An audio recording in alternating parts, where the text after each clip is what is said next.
What is up, my skibbities and rizzlers? Hope you're ready for another yacht episode of Tavern Talk. I told the cast I'd do it. I told them that this is how we were starting it today. Oh my god, I delivered that line flawless. I didn't even practice that. That was a cold read. Welcome on in, everybody. It is so good to be back. I'm so cringe. Let's go.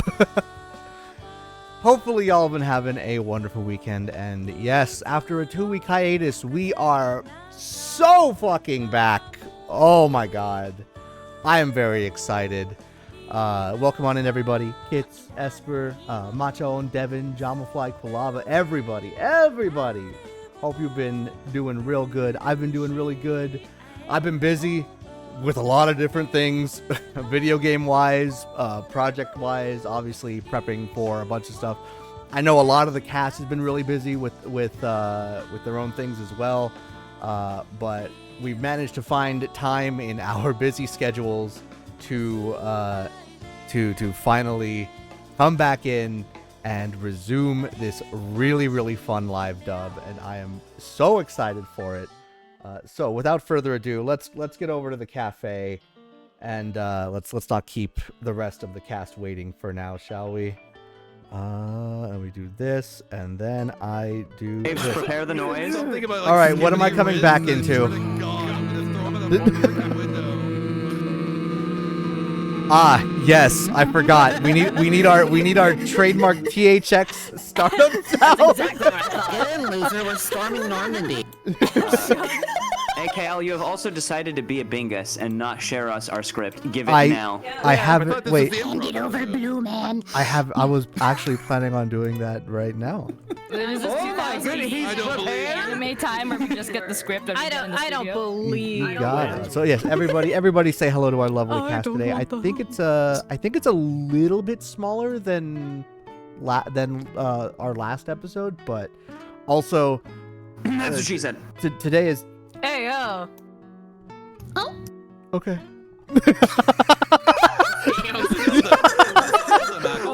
I didn't actually know what to react with. My brain just completely shut off. Oh, had a factory reset for a second. Thanks for coming into the stream. Imbario, you literally caught me off guard and like hit my you blue screened me. I'm so sorry. Expect more. But welcome on in, cycling, is it, cellist? I hope I pronounced that right, but welcome on in. As a note, again, once we switch over to the desktop, there won't be any alerts or anything. We'll be focused on, delivering the performance. There should be reminders of that coming up, but, again, I'm glad to have you all here.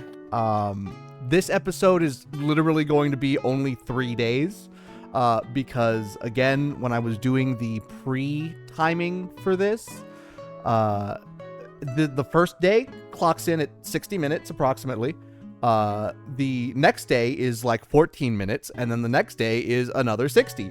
So that's 2 hours of content, which means we're probably going to be getting 4 hours of stream time with it, which means just like with the last episode, we'll probably be taking a midday like ad break and whatnot, and again I'll just edit things out, but the days are long for a reason, because there is some good lore that's gonna become, honestly, from this episode on.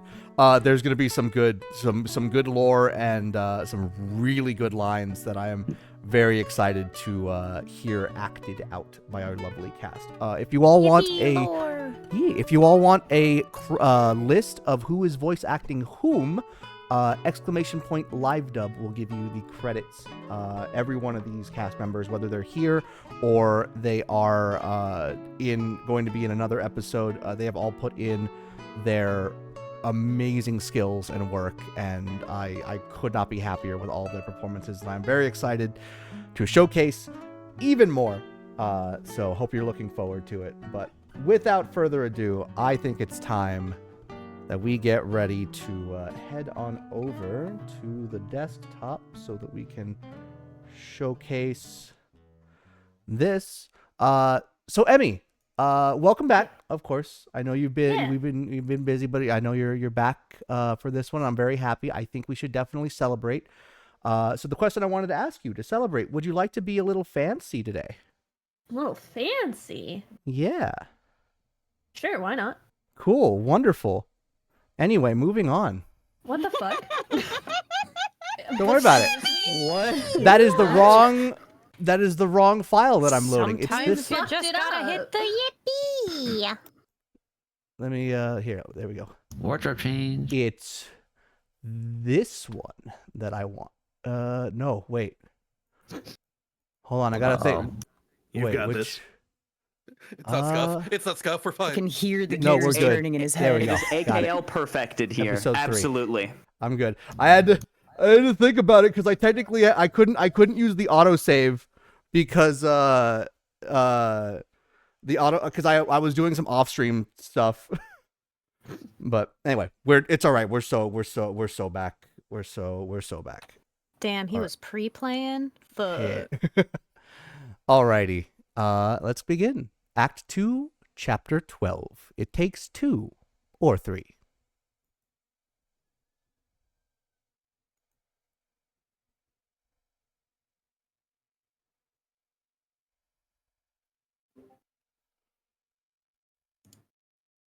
Phesoa's best detective duo has returned.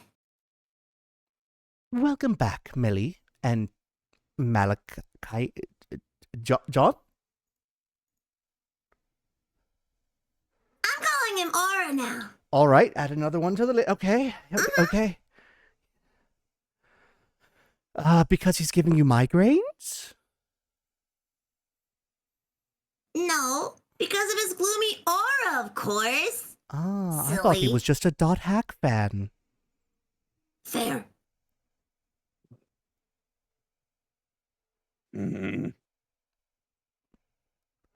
Well then, Melly, Aura, it's good to have you two back in town.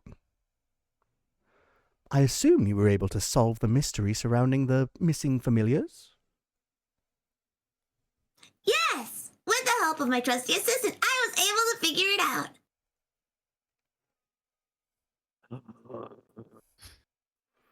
That's remarkable, I have to say. Good thing you went with her, Aura.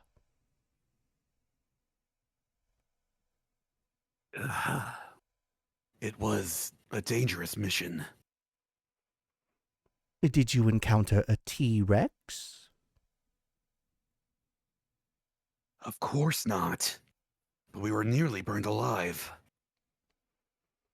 That's not what I would have expected. You must always expect life to double-cross you. I'm glad you both made it back in one piece. It's real. But I'm Kill you. curious. What was the reason behind those vanishing familiars? Do I need to worry about Andu disappearing too? How about we tell you what happened in Zoford, but only in exchange for 2 free drinks. I can see you've learned a thing or two on your first big mission. Aura taught me how to be more cunning. Only the basics. No need to be so humble. You taught her well. What kind of drink would you like today, Melly? I want something.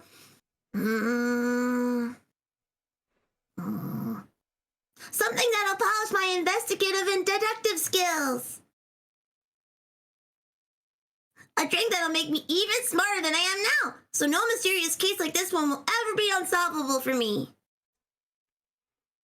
Coming right up.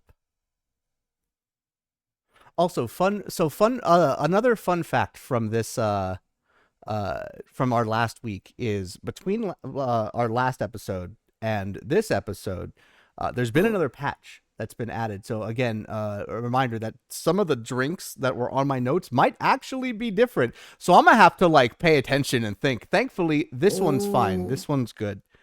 Get that brain juice. So here we Yummy. go. I need Let's the see. thinky juice. And we're gonna add a little feather that you gave to me before. God, I love it. Yay! I still love that sketch. That was it. Fighting Gamers? Well, no, that was you. You did that. Oh my god! I did it. Yeah, You drew it, and it's on the fridge. I do it. Thank you. There we go. I love Oh, purple. We need one more purple. I forgot that. It does makes negative. your brain wrinkly. It does. I need all the wrinkles.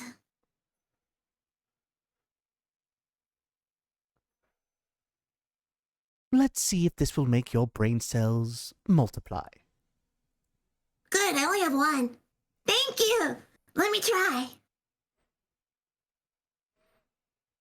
Oh, this is good. I can already feel it. I'm gonna be completely unstoppable. Oh no. Oh, I forgot. I'm sorry. That's catnip that's I put in there. Oh no. No wonder it feels so Oh my good. god. Oh yes.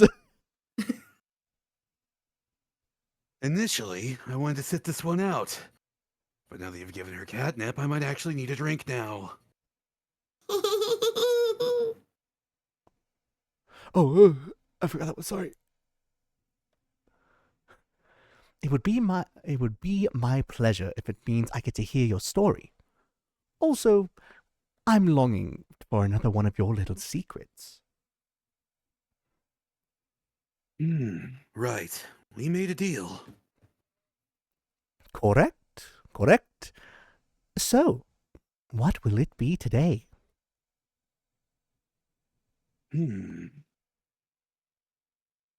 Maybe something that'll help me counter her verbal attacks, now that she's linguistically invincible. So, the usual. All right. Give me a second. I'll be right back. I'll give you the first thing I ever gave you. The spoken heart. 1, 2, 3 dashes of yellow. God, I still love this animation so much. It's so good. Also, yes, the Andu plushie is going to be real. I'm very excited. I did not get it right. Oh my god, I got it. I have now lost my memory. Give me a no wait, it's two purple. Wait, what do you mean that Andu's going to be real? Is No. he already real? He's gonna be realer. Don't worry about it. I'm breaking the What's going on? What's going on? I don't understand. I What's tried to- happening? I tried to remember from memory, except I forgot that I forgot the memory that I remembered. There we go. Red and blue. Innkeeper, are you okay? It's fine. It's been a long couple of weeks, but it's only been like That's a fair. day. It's been a long couple of weeks. I think the innkeeper needs a drink. Yeah, pretty much.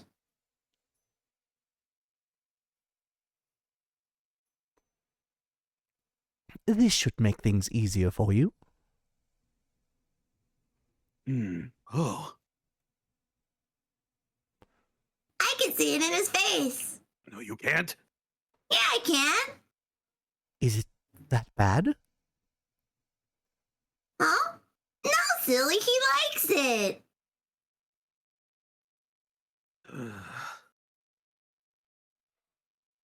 You can clearly see the way his scarf is moving. See? Look right the there. motive scarf. Ah, Yeah. I see. Curse you, scarf of emotion. You failed me again. Oh, my detective skills aren't that bad after all. You think you could teach me a thing or two sometime? Of course. Then we'll be a trio. A trifecta, if you will. Yeah. Oh my god. The detective, her trusty assistant, and the curious apprentice. I like the sound of that. It's been a while since I've been an apprentice. I don't remember being asked if I wanted to be a part of this. Don't worry about it. But I couldn't have completed the quest without you. Also, being a detective's trusty assistant is an honorable duty. And I'm glad you came with me. Of course. I couldn't let you walk headfirst into the open maw of a hungry T-Rex. I really appreciate that. Did you actually encounter a T-Rex in Zoford? No, don't be silly. That is like one of my only 2 settings. For a moment, I just thought you just shared one of your many secrets with me. Right. I guess I owe you one of those now.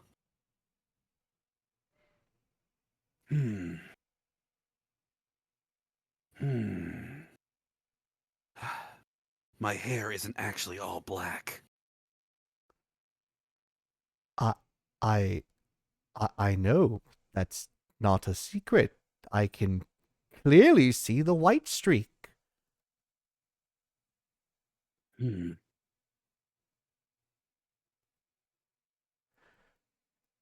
Anyways. But now, please, I'm dying to know what happened in Zoford. So, thanks to the golden feathers, we made it to Zoford in the blink of an eye. I don't think I've ever felt that fast in my life. We went noom. It was like he had the zoomies. They helped us remain unseen too. Thanks to your drink, we were able to sneak around the city without attracting too much attention. Mm-hmm. But those ghosts were the clue we needed. I knew we'd find something at the docks, so we made our way there. He was right. In the dead of the night, just hours after we had left your tavern, we spotted a peculiar dog roaming near the water. We watched as it tried to sneak onto a cargo ship. It behaved... weird. Undog-like.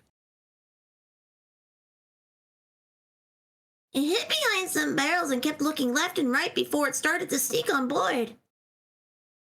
I just realized something. Oh god, this is gonna be so silly in the VOD. I forgot to change the audio thing. You guys have not had music. My deepest apologies.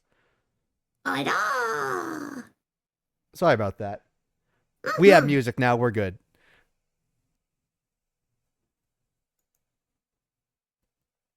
I'd never seen a dog do that before.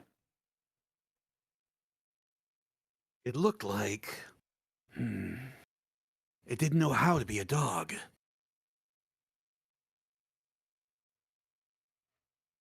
It didn't use its nose, its ears. It was just off. We watched as one of the workers noticed a dog and scared it away. But my investigative senses were tingling. So we started asking around. As detectives do when they want to collect some evidence. Few people said they had also seen some animals with odd behaviors. Most of them thought they had some kind of illness, like rabies.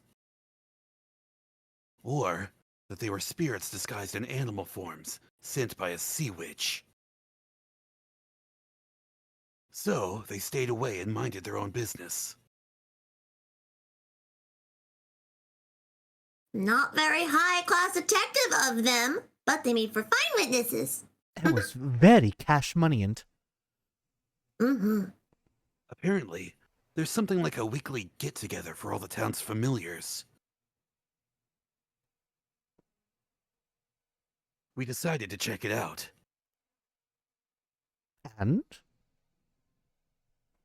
We managed to track down a few of the participating familiars to get more insight. It was a little tricky since none of them wanted to talk to us at first. I think they were a bit wary of strangers. It also seems to be difficult for familiars to speak to people they don't know. Because they're not familiar. Oh my She's got a point, you know.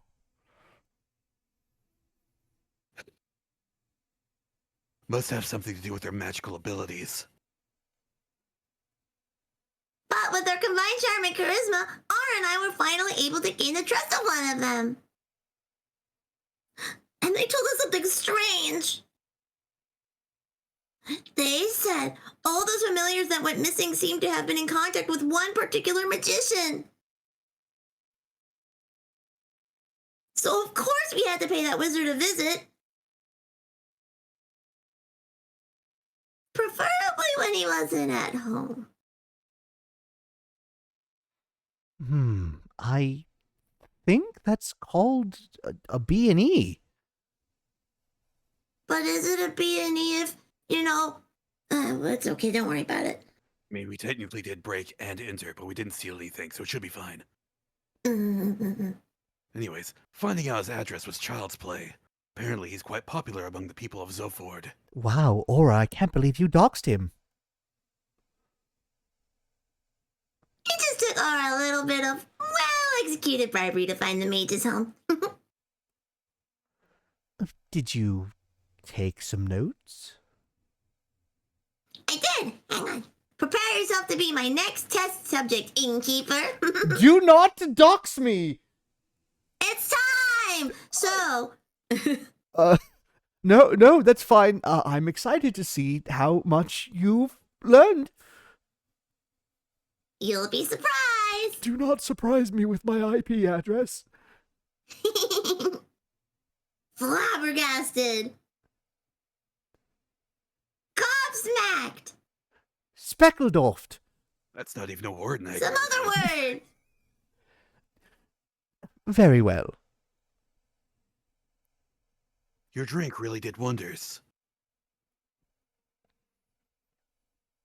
We managed to break in without anyone noticing.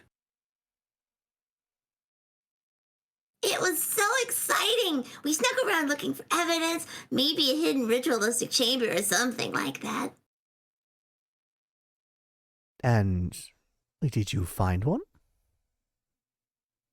Sadly, no. But we found his office with the door open. Inside were a lot of books about different kinds of animals and familiars.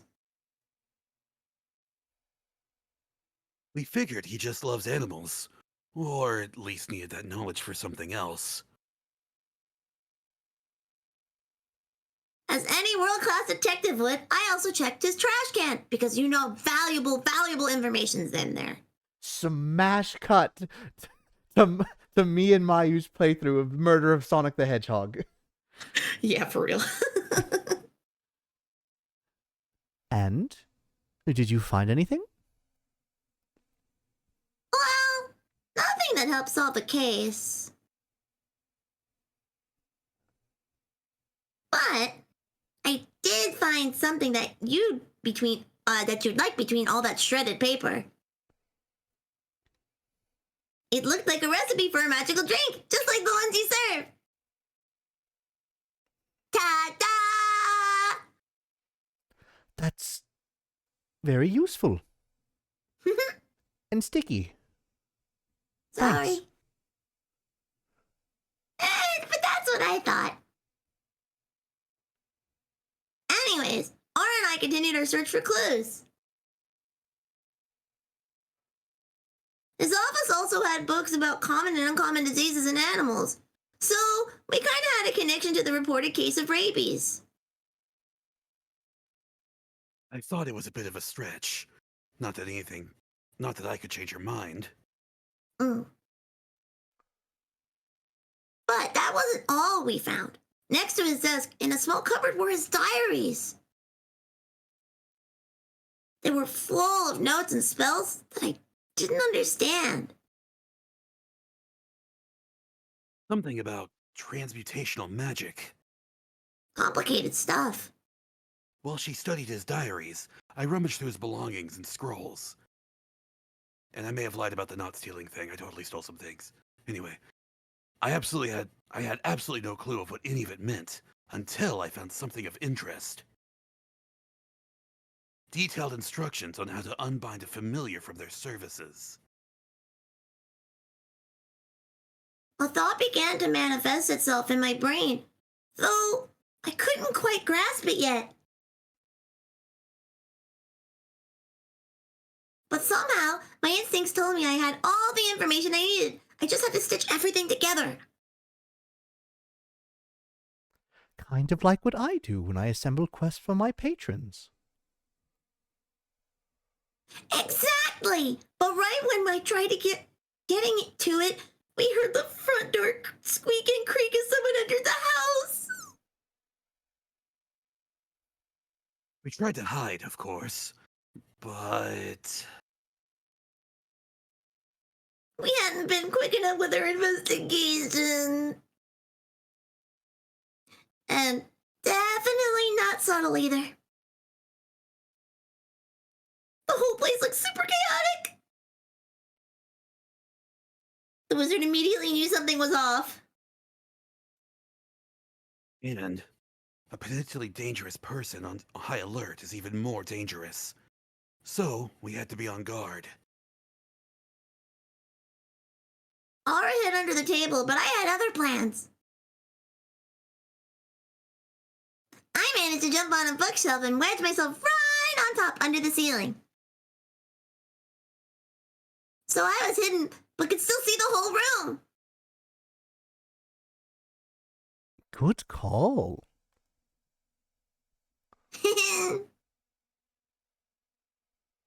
I watched as the magician barged in, but he wasn't alone. He was accompanied by a lizard, a colorful bird, and a two-headed sheep. Oh no, not one of those again. Huh? It's nothing. Please, continue. It was so weird.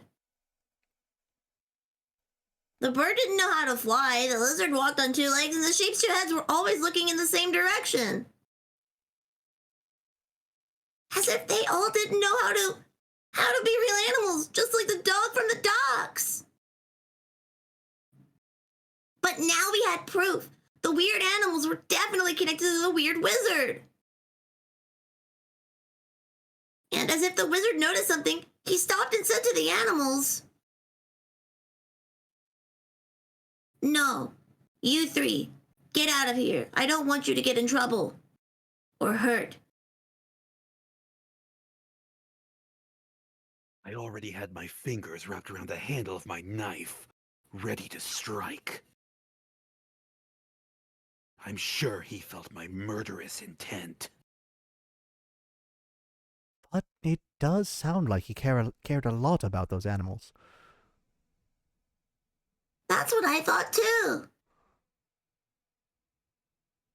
As soon as they had left the room, I saw him create a ball of flames in his hand. I don't care how small the room is. I cast Fireball. The old That's wizard dangerous, special. dude. He was ready to strike. And I knew I had to do something. He would have done horrible things to Aura. So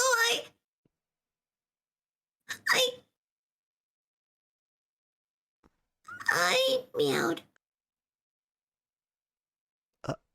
Oh. Like... Yeah? Yeah, you know, like, yeah. Yeah. Mm-hmm. I pretended to be a cat. And somehow it worked, even though I was wearing clothes. Good nat 20. Natural charisma, right? The wizard turned around and saw me on top of the bookshelf. His features turned from worried to soft in a millisecond, and he said, "Oh, a little rascal, how did you get in here? Did I lock you in? You must be terribly scared." And I was scared, but not for the reason he thought. So I just meowed a second time, as you do when pretending to be a cat. And then he said, very politely, "Would you please come down here? This room isn't a place for little cats, but I can offer you milk instead." And that was a very tempting offer, so as any cat would, I answered, "No, but I would love some chocolate milk."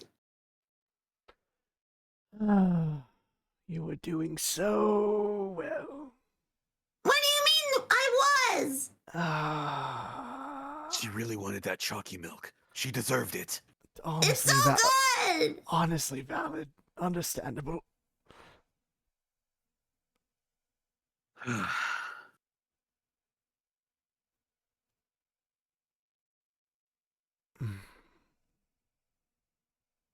I kinda forgot that cats don't usually speak.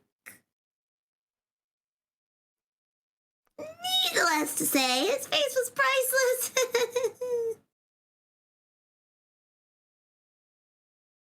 But then his hand started to light up again.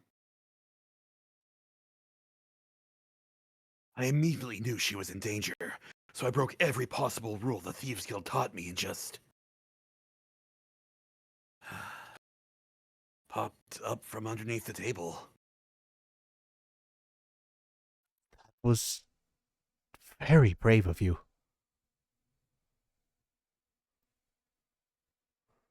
I don't know if I'd have been so fearless. Well, I had to.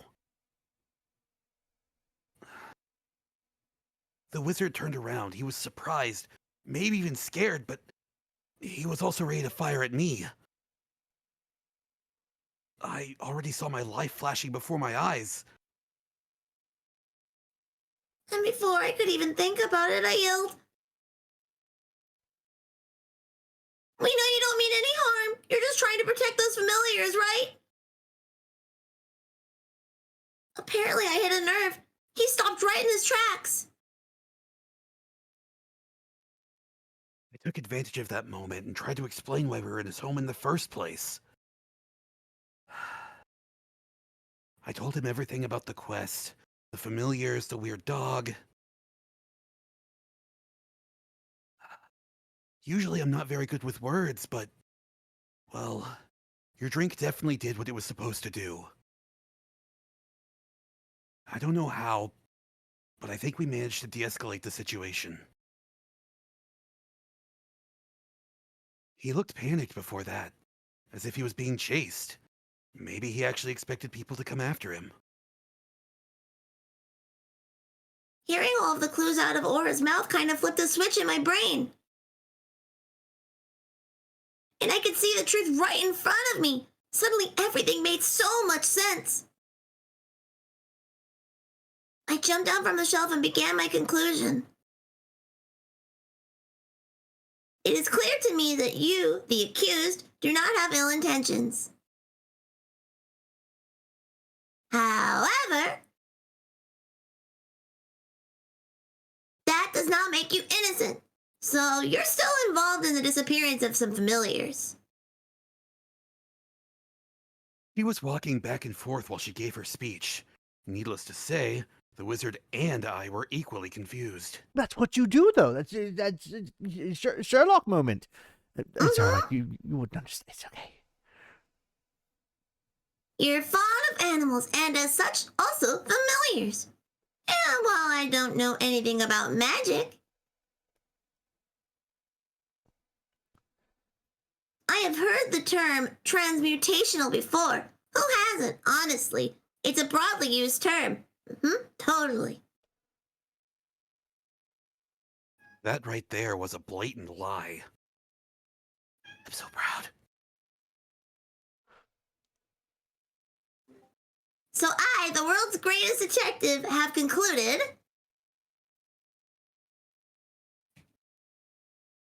you're turning familiars into animals, or at least you're making them look like animals. You were also accompanied by some of those turned familiars, and you cared for their safety. That means they are here of their own free will. So by turning them into animals, you did them a favor. They wanted to be transmuted. But now their patrons and the other familiars can't reach them anymore. And they're worried that something bad happened to them. And that's why we're here. Case closed. That's pretty impressive. And you figured that all out by yourself? Yep. The magician was also really impressed. I totally hit the nail on the head. I explained again that we were just there to investigate. But that it was also necessary for the familiars and their friends and families to talk to each other. The remaining familiars wanted an explanation, as well as their former mages.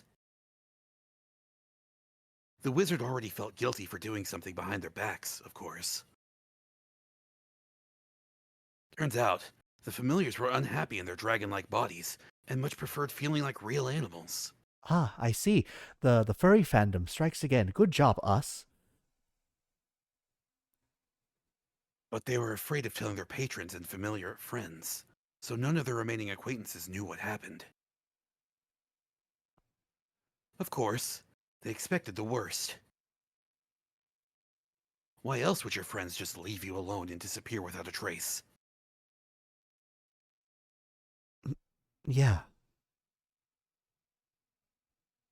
But obviously, none of them wanted to continue on like that. So, we helped set up a meeting for them to talk it out.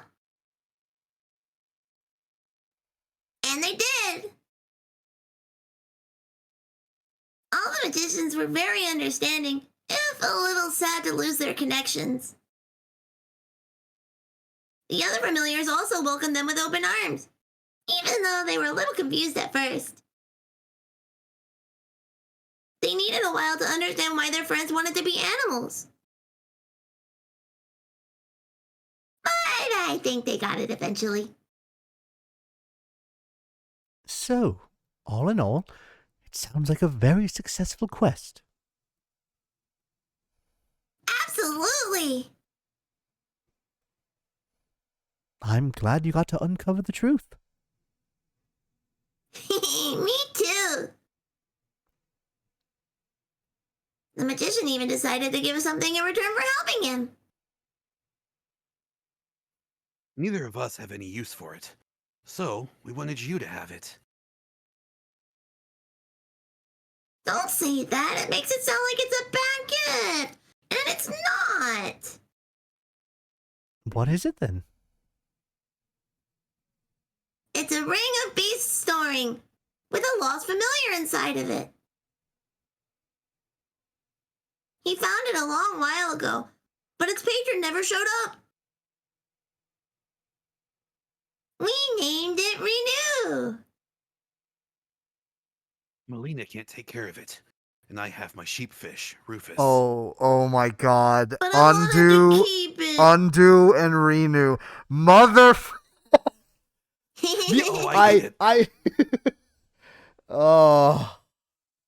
I literally did not get it until this live dub. But you have Andu, so you already know how to take care of a mini dragon. Oh, I absolutely do. He might enjoy some company. Little duo. Little Control Z, Control Y. So I thank you two very much. I need to get back to Rufus now. He gets lonely without me sometimes.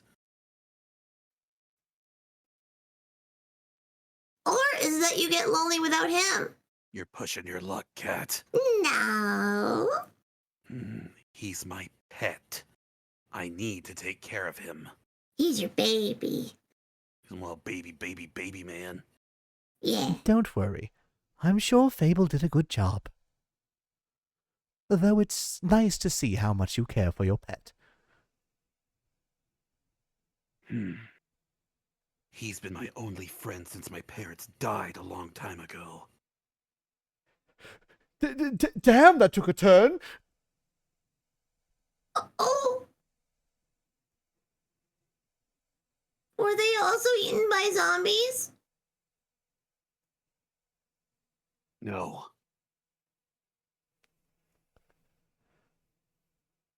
They were burned alive. Oh. Oh no. I remember it as if it were yesterday. It was late afternoon, and my parents wanted to visit the adjacent village to buy some grain. But they never returned.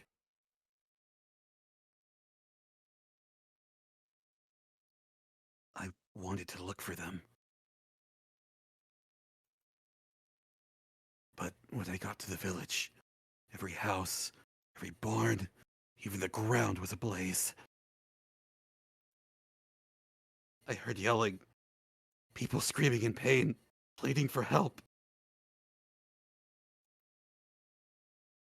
And my parents were nowhere to be found.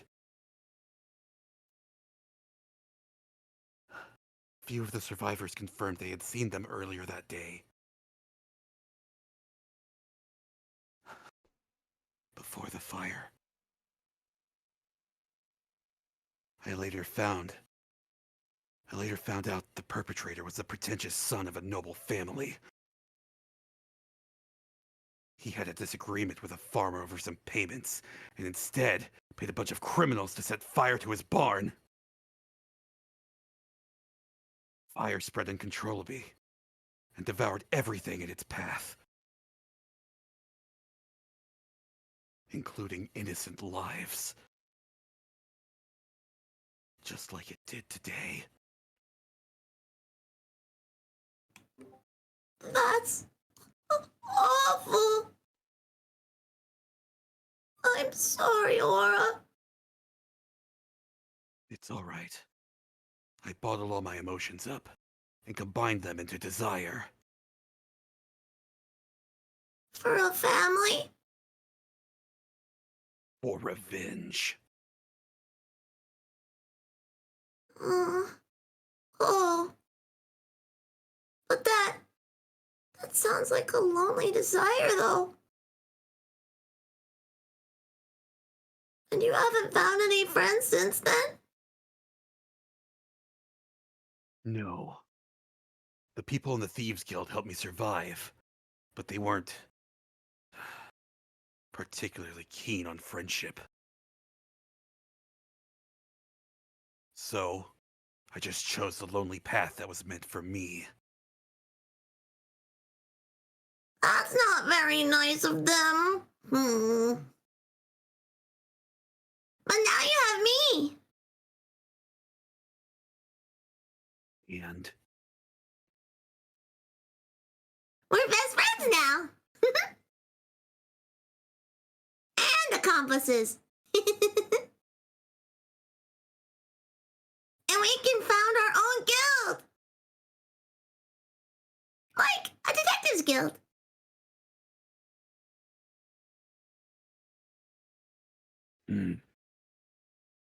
No. Give us a few more quests and we'll be the most famous detectives in all of Phesoa. I'm sure of that.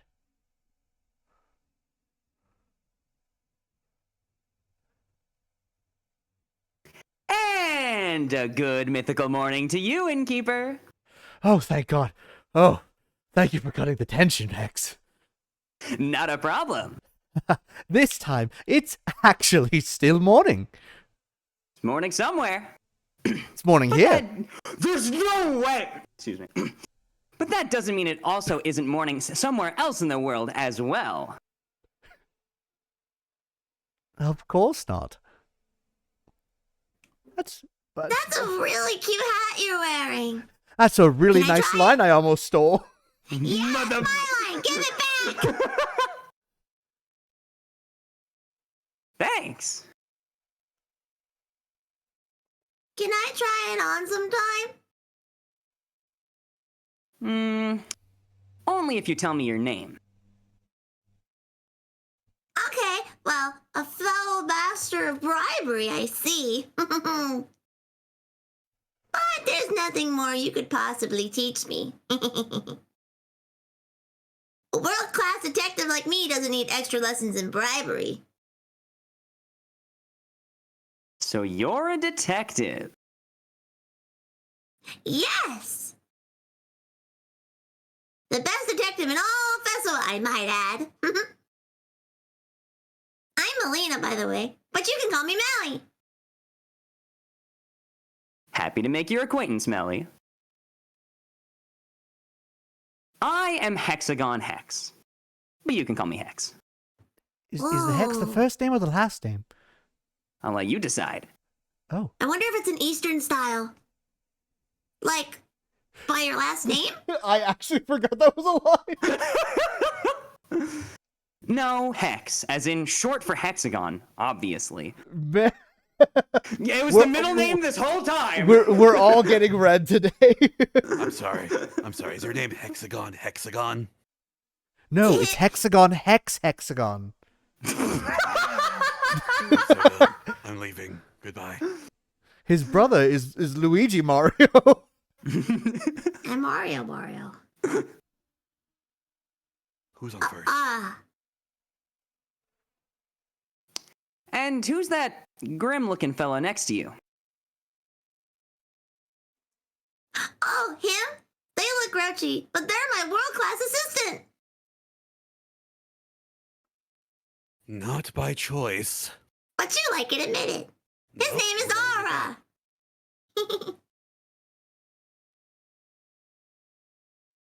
I'm sure it is. Yes.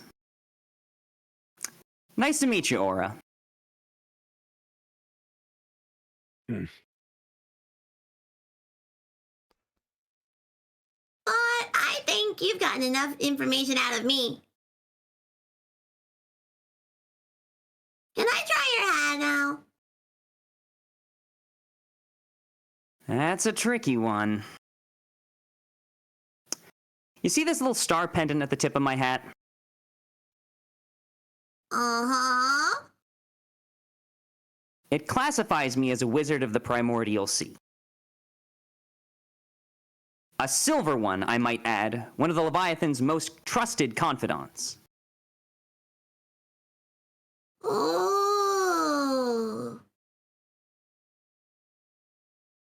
And all of his knowledge is directly transmitted to anyone with a hat like mine. In particular, silver stars like me have access to information that, leaked to the masses, would break the order of this world. Oh, wow. But every silver star has to go through intensive mental training. Such amounts of knowledge would drive any mortal without proper training insane. No. So I can't let you try on my hat without endangering your life. I think he's lying. He just has bad hat hair. This coming from you? You? You want to go? Bring it on, arm wrestle right now. What's Those going skinny on? twigs of yours? You'd be surprised what a mage of Phesoa can do. And I couldn't forgive myself if I were the reason Phesoa's best detective went mad.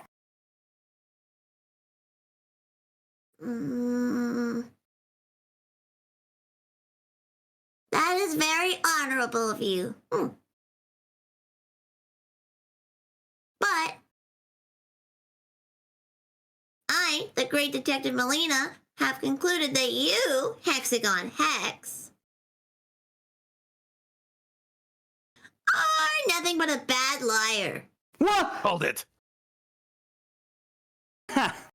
You're a great detective indeed. I honestly thought you were pretty convincing, Hex.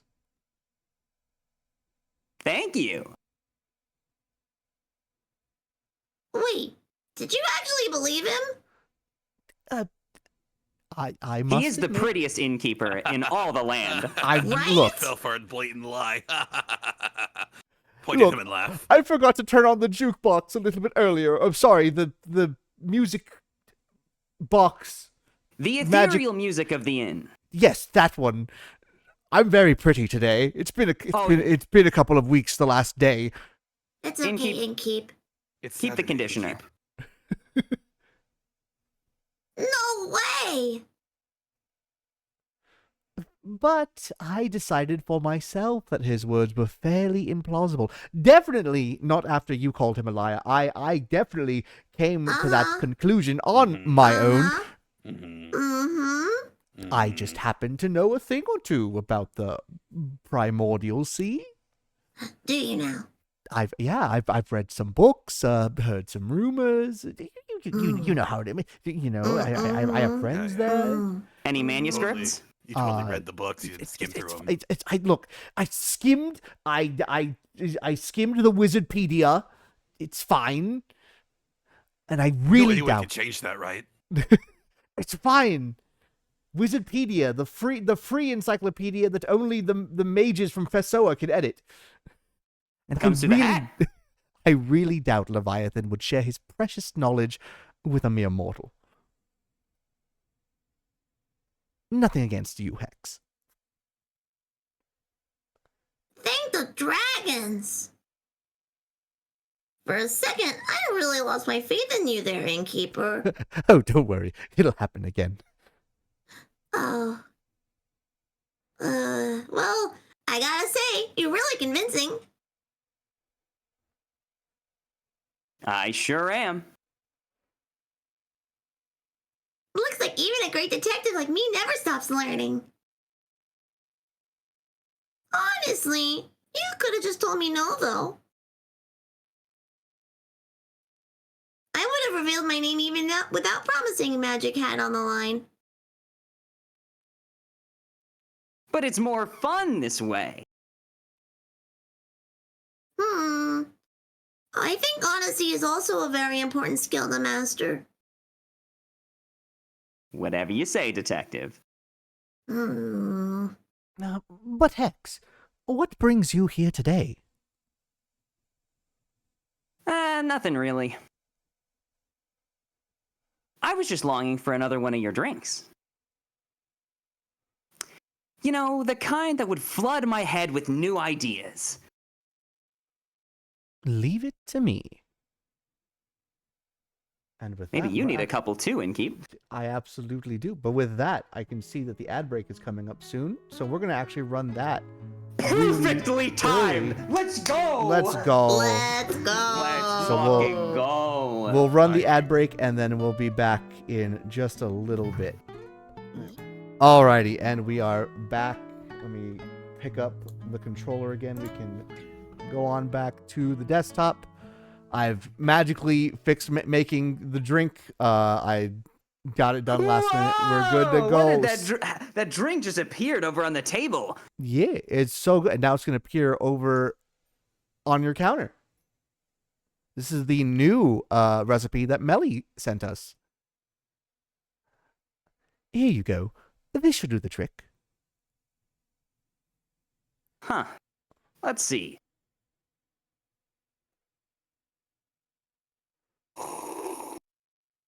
Oh, I can already feel it. Good sip. All the ideas. They're manifesting in my brain. Honestly, I don't know if that's a good or a bad thing.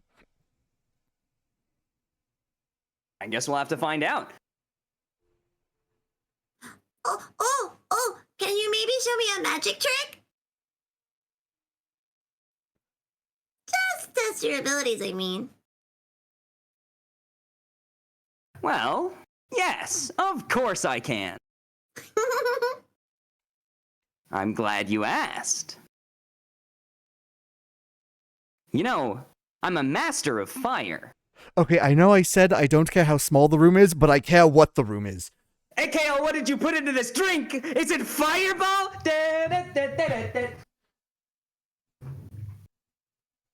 I'm having flashbacks. Oh, then can you also do fireballs? I wouldn't call a fireball a mere magic trick. More like a fully fledged spell. But I can create 10 tiny flames on top of my fingertips. Like cute little candles! I want to see that! I would maybe advise you two to play with fire outside. What do you If mean? you want to light candles? A lot of my ingredients are very, very flammable, like fireball. Like fireball! You miss a real big show then. I think I'll somehow manage to survive. You sure? Your loss.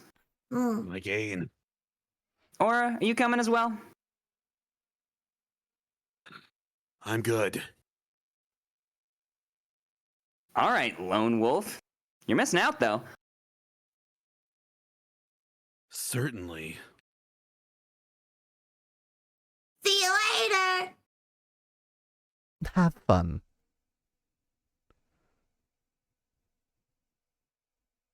My tavern lives another day.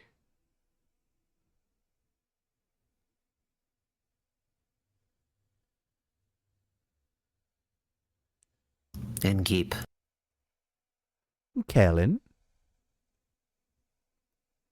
This quest up for taking? It sure is. Why else would it be hanging on the quest board? Who asked you, thief?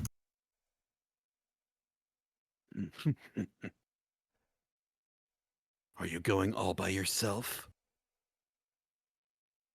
Course, I don't do groups. But it could be quite dangerous. Diria seems to be a hotspot for danger at the moment. Do you want to come with me or what? If so, spit it out, kid. I mean, if you're inviting me, I guess I could go. I don't know. I mean,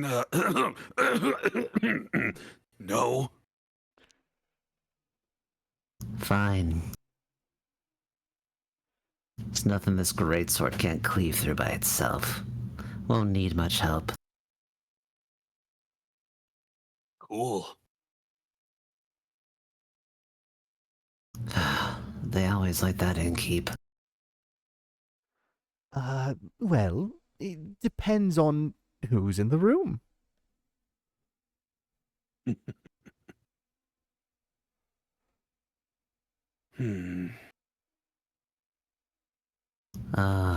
I see how it is. You do? Yes, of course I do. You're like a dragon. Yuck is a reference here. You barely know me, so it's obvious that you're reserved as to not expose any weak spots. But sometimes you gotta find the fine line between being reserved and being a tad too... Edgy. What do you know? Yeah, that's the word I was looking for. Can you stop psychoanalyzing me? Sure. No. Great. Not like you're right with any of your assumptions. I'm not edgy. This is me. This is who I am. You could always enlighten us more. Yep. I'll pass, but I wouldn't mind another drink. Same as always. Yes. Something... You know, something for my aura. Gotcha. It's on the house this time. What? I never get stuff on the house. It's on the mouse. Where? Let's see here. Calling me edgy. What do you know about me? I don't know if we really know much about you. We barely know. You can barely keep a name for like a day. Let's see. We're gonna give you some golden feather, just like Melly, golden feather. Then we just make the 1,000 wins with the rest of it. 2 dashes of the Riz, 2 dashes of blue. Is that a new dragon? Yeah. Andu has a friend. I like it. It starts with the Andu plushie. It ends with the Renu plushie. Thanks. That's good. Enough. Splendid.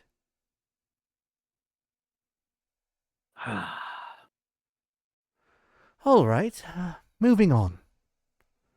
What about you, Kaelin? I'd like to know more about the chasmscape that's the path to Diria. I mean, I haven't been there yet. Me neither, actually. Really? Do you think I never leave this tavern? Will you live here? Yeah, kind of. I mean, we've never seen you outside of the tavern, so, you know. I mean, that doesn't mean I don't go out. I touch grass. Honestly, I thought you were like just a mimic or something, and this is your whole body. Yeah, like, was this like a really intricate trap to eat us or something? No, it's fine. It's Are fine. you digesting me? What do I taste like? I'm being bored? Am I being bored right now? Do you have any special insights that might be useful? Not so much about the situation in Diria itself, but bits and bobs I picked over the last days. Enlighten me. As you might have read, travel to Diria has become a bit of a hazard. Collapsing bridges, disappearing animals, nervous diplomats, Sounds like a haven for bandits. among other things. Either way, I'll get that blue blood to Diria. Of course. How about a drink to aid with the undertaking? I thought you'd never ask. Any wishes? I mean, this could go either way. Depends on what truly is going down in Diria. Timing might be important. Being swift and smart about it. Evasion. That's what you call it. I might have a good infusion for that. The feather of a golden loon. What did you call me? A what? It's a rare waterfowl. Legend has it the wind still resides in its feathers, which is why they lend you its speed. Oh, intriguing. Suppose it'd be great for evasion if you added something for the brains to it. Though I'll be dealing with a diplomat, so a little additional charisma to get me on his good side wouldn't hurt either. Definitely doable. Alternatively, to be prepped for every possible situation, something up my defenses wouldn't be bad. How do you feel about traveling under the blessing of the dragons? I'm all ears. I'm pretty sure you have more arms than ears, and I love that about you. Anyway, with a little citron, your weapon strikes will be blessed. Great against any bandits or bridges. This great sword doesn't swing itself. Sounds like something my Baba would have chosen. Not that she would have needed it, though. If the situation really is dangerous, something that give me more protection would fit. If it comes with enough strength to strike back, that is. But being able to evade the threat by being smart and fast about it might be better. You know what, Innkeep? I'll leave the choice to you. You should know what you're doing. You'd be surprised. Let me think about it. Yeah, don't get me killed. You got He's it. been very pretty today. I've been Oh, very God. pretty, So- but I take so my pretty. drinks very More than seriously. usual. He gave my cat cat that follows me around all the time and drags me around to places. What was Emily, that? where is she? She's outside playing with fire. What? She should be using the greatsword. You could put the greatsword on fire. No, she should be hiding. Oh my god, you're right. Wait, that's the wrong. I never thought about that before. Give me a second. What am I missing? We got this. We Charisma. got the citron. Oh, wait. 2, 3. What am I missing? Nothing, you just need to even out the charisma, I think. Oh, yeah, that's what. Okay, yeah. So, you know the charisma. There He we go. should know what he's doing. Got it. We're gonna die. I am very pretty. Wow, he wasn't kidding, you really are pretty today. May the dragons guide your way. May they. Where are you headed? Dear ya. Some diplomat clown is in need of aid. Needs some escorting us of sorts. Aye, Innkeep. Is this the sort of escort course you've been offering? Yup, you got it. Boggin' crap. I've been meaning to take that one to earn a little bit of coin on the side. Well, I've already committed to it. And what if I tell you that I want the quest? Well, you ain't getting it. Simple. Fight, fight, fight, fight, fight. Could you stop me? Me and Aura just in the background, just like, Aura, you want some popcorn? I'm so please. Do you want me to try? Oh, yes, please. Yeah. I'd love you to. Taking all bets. Come on now. Just go together. Who asked ye? Exactly. Okay, damn, alright, I'm sorry. Your conversation is giving me a headache. The solution is as easy as it is efficient. Go together. One takes on the big bads, the other the small ones. Either way, you're better prepared for a fight. And your defense will be better. Listen, I'm looking to buy some materials for an important project. Material costs exploded ever since the stars fell. I wouldn't mind a single gig. A side gig. God, I could raid. You look sturdy. Like you could take a few blows. So... Sure. Let's do it. Let's meet tonight at the crossroads to Themis. We'll leave from there. Great. I'll head to my room to start packing.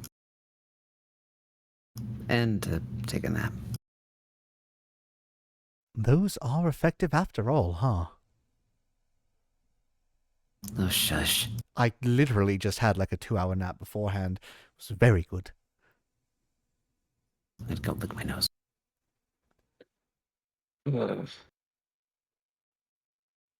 You're a brooding fella, aren't you?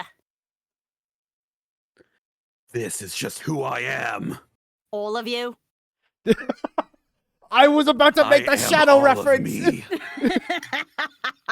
Walk into my mystery. I've met fellas like you before. You're all the same. Spiky hair, black. Often got the truest hearts of gold. Can we skip the sincerity? My headache is bad enough. Oi, Innkeep! Rhea? Cal keeps talking about fireworks. He's still oblivious about what actually happened. Idiot. Luck's with the fools, they say. For many, it'd be easier if it had just been fireworks. He keeps blabbering about the letter. Oh. Have you opened it yet? No. Dreading what might be inside? I just didn't have the time yet. Suddenly your lines don't sound so empty anymore. Don't think too hard about it.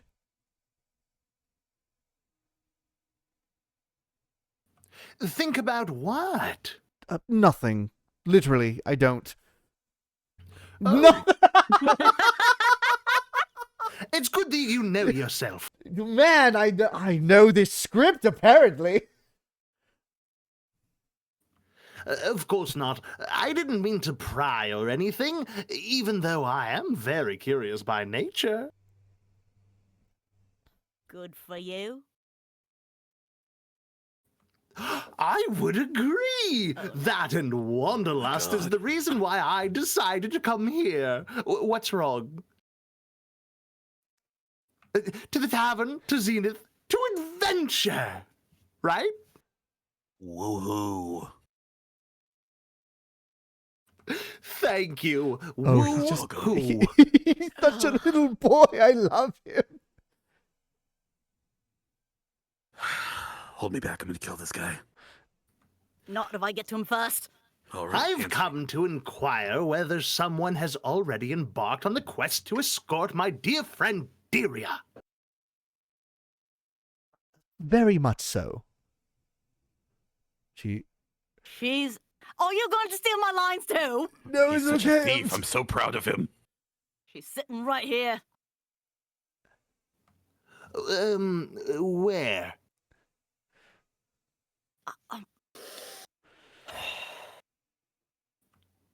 Oh, how rude of me. Of course. Hello, brave adventurer.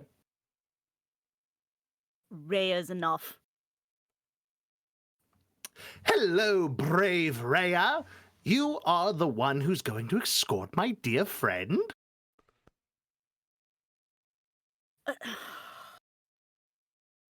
Along with Kellen. That one. Yep, this one. Oh, Kaelin, phenomenal. I'm beyond thrilled to learn that my dear friend is going to be in such capable hands. Though, I have been wondering. Come on, spit it out. That would be rude. Could I perhaps join? It's totally all right, if not. But this diplomat is very dear to me, and it feels like my duty to aid him. Can you even fight? Well, I can talk. As a matter, very well. In fact, I can fight with my words. A punch, a hiya. Take him with you. He might die on the way.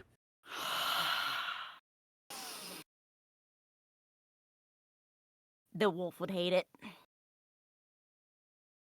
So, sure thing. Come along, lad. I'll show you some tricks. We leave it at God night. damn it. Really? Oh, how exciting. Carolyn's ears just perk up, just like, oh no. Come on, let's go. Maybe he'll die on the way. Oh, how the turntables! Wait for me! I'm just kidding. Me, I'm going on a very dangerous and important quest instead of merely reading about it. Seems like you're on the right path for your hero's journey. Indeed. All the stories I'll have to tell when I return, Innkeeper. I can't wait. Farewell. See you soon. Goodbye. See you soon. I hope their quest goes well and they don't run into anything unexpected.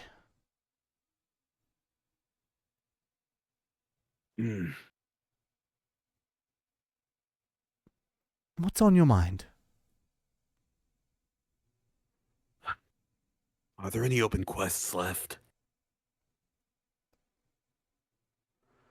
There is one, but it involves social conflict resolution.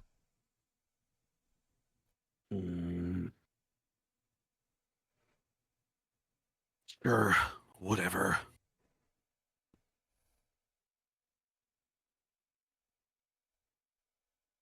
I'm taking this. Isn't it a bit too soon to go on another quest? You just got back. At least have a long rest, replenish some resources. I'm good. Are you sure? No, but who cares? I do. Don't. A bit too late for that, I'm afraid. I already paid you with a story today, so give me one of those quest drinks. Something with a little more violence. I don't think I'll be doing that.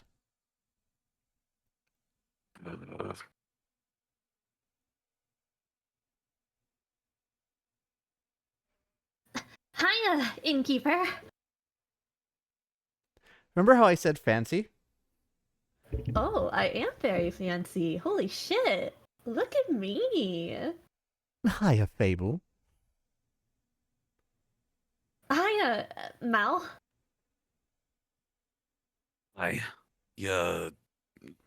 Never mind. Would you like a drink? Actually, I'm here for a quest. Archie told me there was still one left, and I wanted to ask if I could take it. Good question, Fable.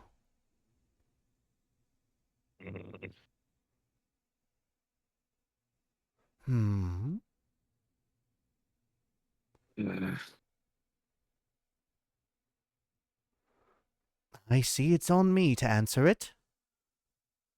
Aura is thinking about taking the quest. Who's Aura?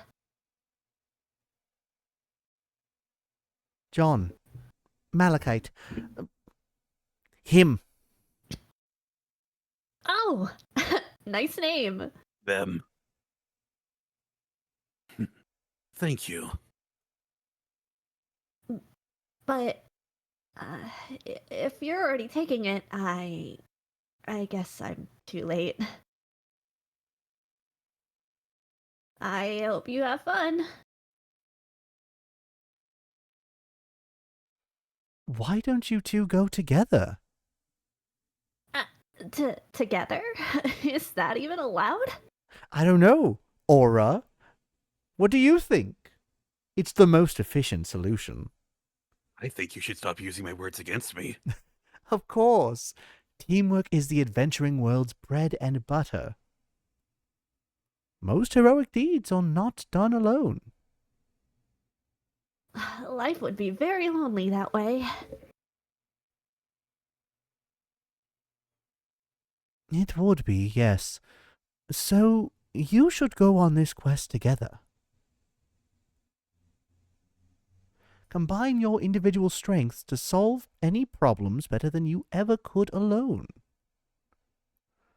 And you would get to know each other better in the process.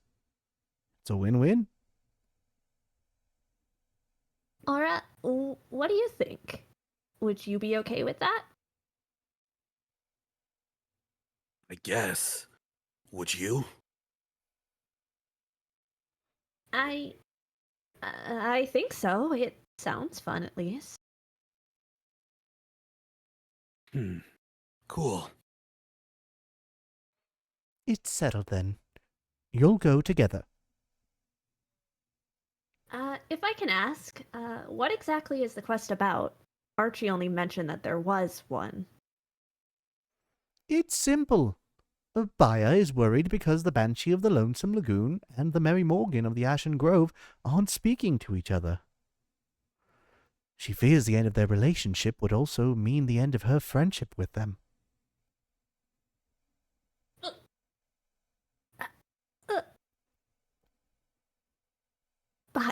Baya is friends with the Mary Morgan?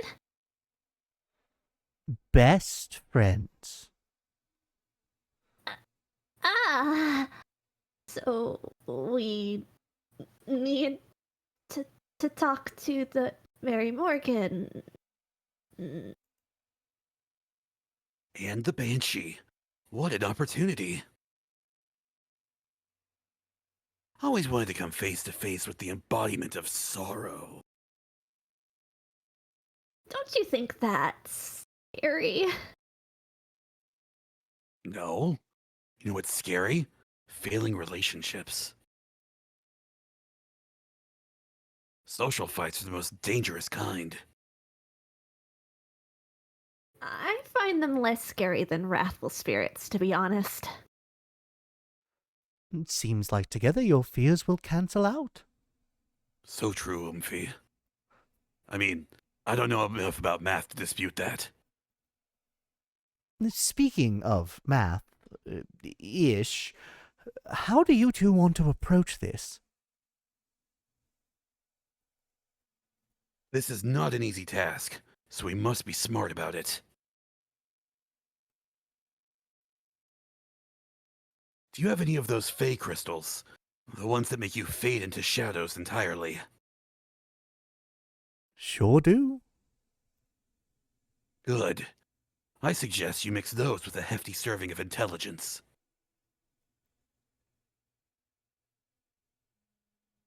Then, we could turn invisible and come up with a clever ruse to make them fall for each other again, without them ever knowing it was us. Do you just want to avoid social interaction? Have you met me? God, yes! Maybe. Or, maybe I just remember how well being invisible served me last time. Fair enough. I don't know. I feel like they should talk about their feelings. What if their feelings are that they never want to talk to each other ever again? Then they should talk about that too. Okay, I don't think you understand what I'm putting down here. Open communication is super important. That is not the point of the quest. I think it is. We should face the problem head on instead of trying to find a way to avoid it. I think I could do with another round of charisma for this one. And, maybe Innkeeper. Clay mentioned you have Thunder Sage? That would help us inspire other people, right? Correct. I'll admit it works a little differently for everyone, but I have no doubt you'll figure it out. Speaking of Clay, he wanted me to tell you that he and Tia will make it back in time for the barbecue. Really? That's amazing! You wait all for the carne asada? Aura, you should come too.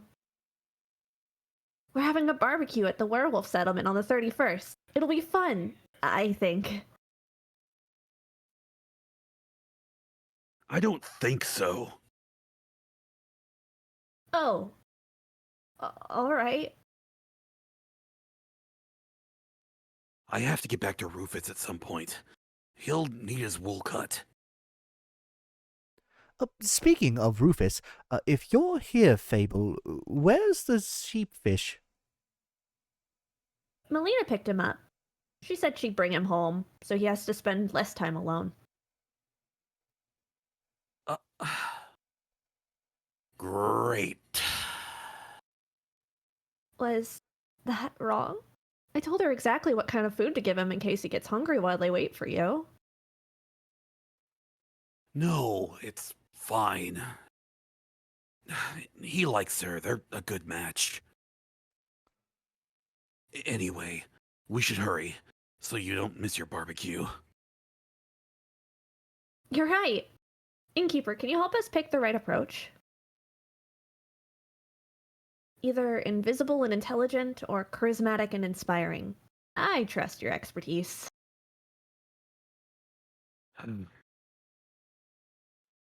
Let me think about it. Oh, I love that special outfit for Fable. Oh my god. I'm so pretty. Matcha, you It's did an very cute. amazing job on it. As a non-binary individual myself, that is something I would dream to wear. Non-binary high five. Non-binary high five. Oh, Yeah. I was literally about to clap my hands together. Yeah. I did we it for all you. knew. All right, let me get the sunny breeze. Yeah. My Vey friend is so gorgeous. Thank you. Thank you. Oh, it's funny because it's canonically true. We'll balance out the defense, call it good. All right, get him.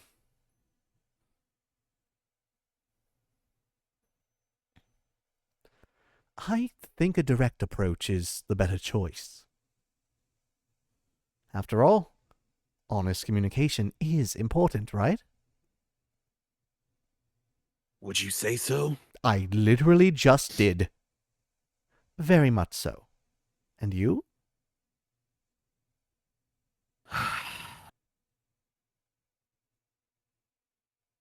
I think honesty is the best approach to any situation, including this one.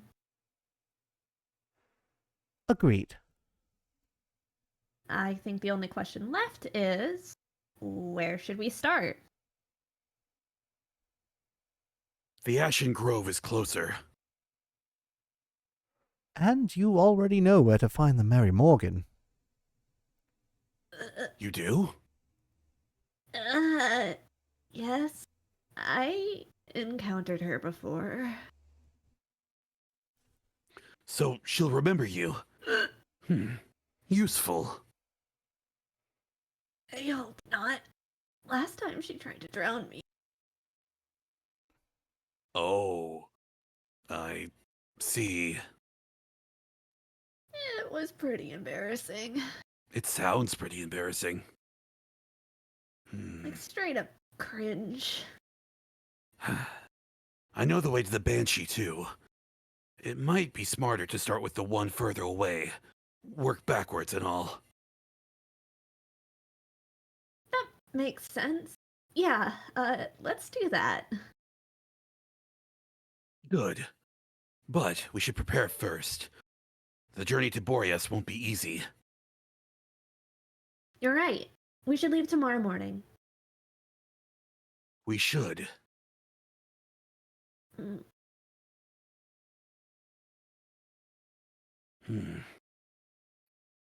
Wonderful. Glad to know that you'll actually rest between quests, Aura. What are you, my mom? If I must. Don't forget to pack your juice box and your little lunchies. Okay, Mom. You went on a quest with Melly, right? How was it? Fine. Reminded me of my parents. Are they, well? Well done. Yeah, well done. yes. You motherfucker! You gotta stop! Is this how you're coping? I'm so sorry. You need therapy more than the rest of us. They're dead. Ah! Burned to death. Wolf!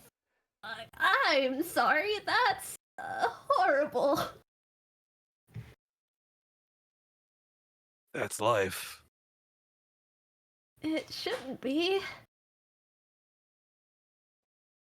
How old were you when you lost them? 7. Oh, wow. That must have been really scary. It was. Fine. Doesn't sound fine. When I was 7, I ran into a vine-spiked boar while searching for friendly rocks. It chased me through the forest for almost an entire hour. Thanks, phone. First I thought I was going to die, and then I was sure I was never going to step foot outside again.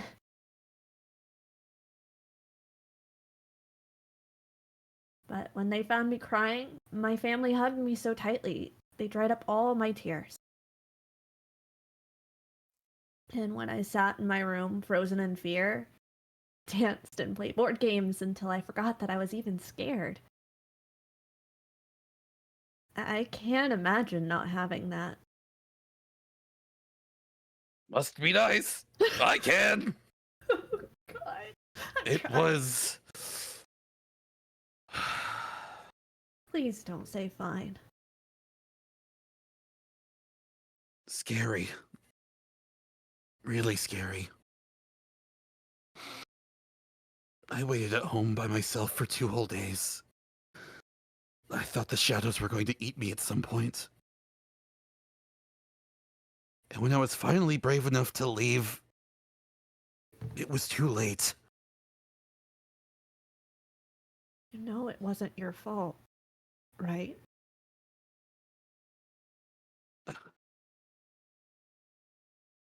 I know I never want to feel that scared again. But it's fine. Because I fixed it. Fixed it. By taking revenge on the who caused their death. A popular approach these days. Did that make you feel any better? Yeah, sure. It was just a natural part of my journey, following the path of darkness. It's my destiny. Misery is nobody's destiny. He's right. You shouldn't confine yourself to sadness just because it's what you were used to. Besides, the Innkeeper always says you can choose your own destiny. And I decided our destiny is to bring these 2 lovebirds back together. At least for now.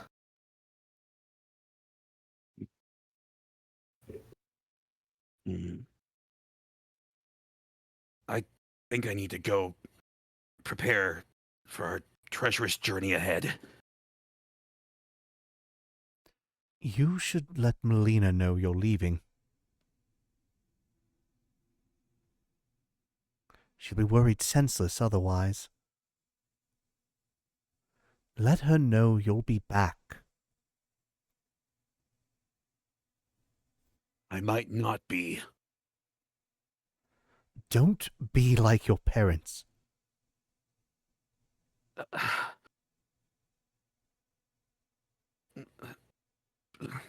Whatever. Time to go. Damn, Innkeeper, that was fucking brutal. Look, sometimes I So have you to be. fucking tell me not to be like my parents. I'll set myself on fire to spite your face. Oh, God. Do you think I should go after them? I think sometimes we need a bit of time to feel our feelings by ourselves, or we feel comfortable feeling them in front of other people. That's a no, right? Give him a moment. You'll have plenty of time to be there for him when you're trying to play matchmaker for the undead. Right. We have to do that. Which is fine. I'll be fine. The Mary Morgan probably doesn't even remember me. And if she does, I can just run, or hide, or cry. No matter what, you won't be alone. I can't tell Aura how afraid I am. It'll be so embarrassing. If you want to be there for him, you should let him know when you're scared. It's only fair. I don't want to burden them with my problems. Being a burden every once in a while is part of the wonderful experience of being loved. Your friends appreciate it when you trust them enough to let them help you. Because when you care for people, you're willing to put in a little work to make them smile. But you already know all this, don't you? I do. It's just so much harder to keep in mind when it comes to myself. I know. But you've been doing very well, Fable. Thank you, Innkeeper. It's all thanks to you. That isn't true. I've been trying to help you the best I can, but you're the one who actually has to change. And I'm proud of how far you've come. Let's call it teamwork then. Let's. Anytime. Can I stay for a little longer? I think I need a bit more time before I can face my fears. Always, Fable. Thank you. We're going to go on ahead and hit the ad break now on the day change, and we will continue on in just a little bit. So let me just switch on back over to the cafe, run the ad. My and girl's back. Here we go. Alrighty, we are back, and I was just made aware of this. Apparently, we have had fan art made during the course of this stream. So without further ado, let's go back over here and show off this wonderful piece made by the lovely Jamafly, referencing the little catnip joke that we got, just a little eye dilation. Also, the way that you drew that peak sunrise is so beautiful. It's so good. I want to eat it. I want to eat it so bad. Art tasty. Art tasty. Yeah, baby. Finally, at last, you're the one getting your art consumed. Let's go. Yummy. Absolutely beautiful. Thank you again consumed, so much, silly Jamafly. This is so good. You know what? Jama's Actually, a great artist. actually, is Mayu still here? I know that Mayu had a thing. I am. I'm Do you wanna voice this one you line? voice it. You wanna voice it. Of course I do. Hang on a second. Let me pull it up again. Oh god, oh god, oh worries. god, I'm totally prepared for this. You are Okay, here all we go. good. I wasn't expecting this. Thank you. It had catnip. Oh my god! just Aura in the background. Just no. No, not Wired. Why would you do this? She's got zoomies again! Uh, Yum! Alrighty, now that we got the scheduling stuff fixed, we are good to continue on with the same night. I told you these ones are long, so the stream might be a little bit longer than usual. But again, thank you. Sorry for not getting the schedule put up before. If anything, I'll make sure to upload that document and pin it in the Discord chat so that y'all have a reference that you can constantly reference. Thank you. You are very welcome. I'm sorry it took me 4 episodes to get it going. It's It's okay. We love you. Big appreciation.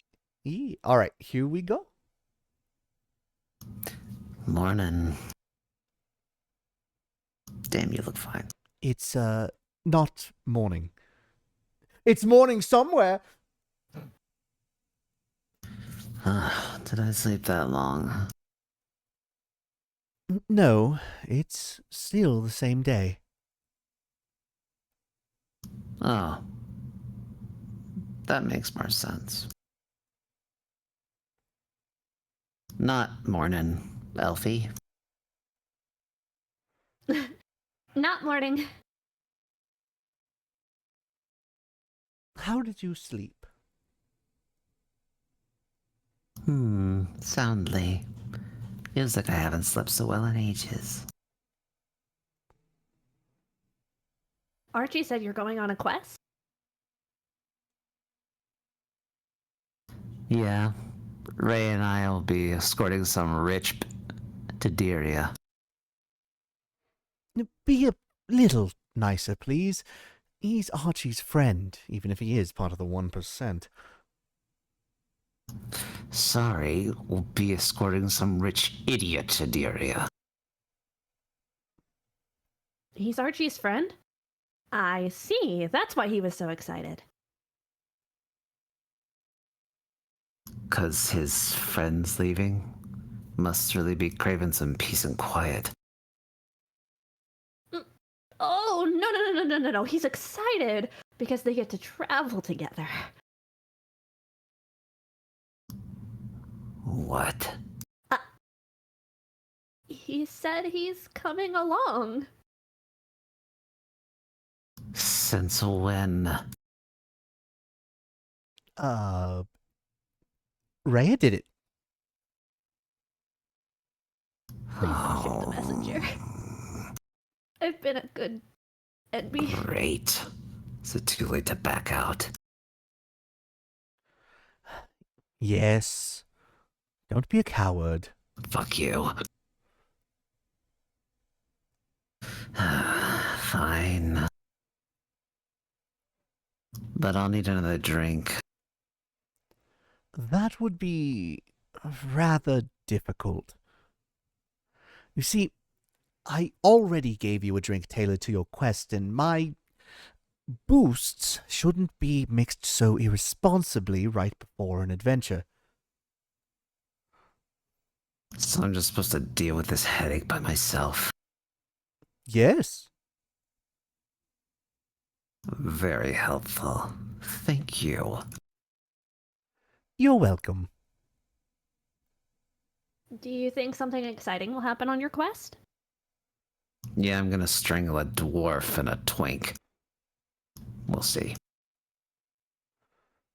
I've got a good feeling about it. You reckon I'm gonna meet another guardian? Bless you. Oh, bless you. Thank you. Maybe. That would be fun, right? What kind would you like to meet this time?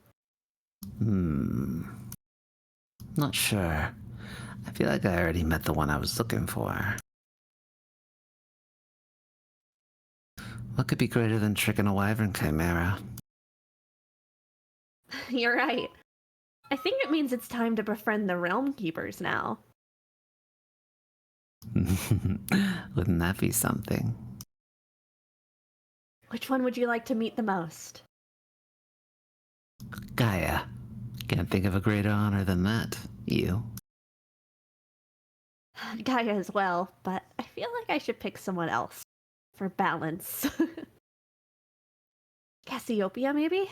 I'd love to ask her how she's doing right now. Maybe give her a hug. You'd be the type to give a dragon a hug. What does that mean? That you're very lovely, I think. So lovely. Something like that. So, fellow dragon enjoyer, who would you pick? No repeats. Honestly, Tuat, the great spirit dragon. He keeps the balance between life and death. One might consider him the embodiment of order. He's so strict, no one alive may enter his realm, and no one dead may leave.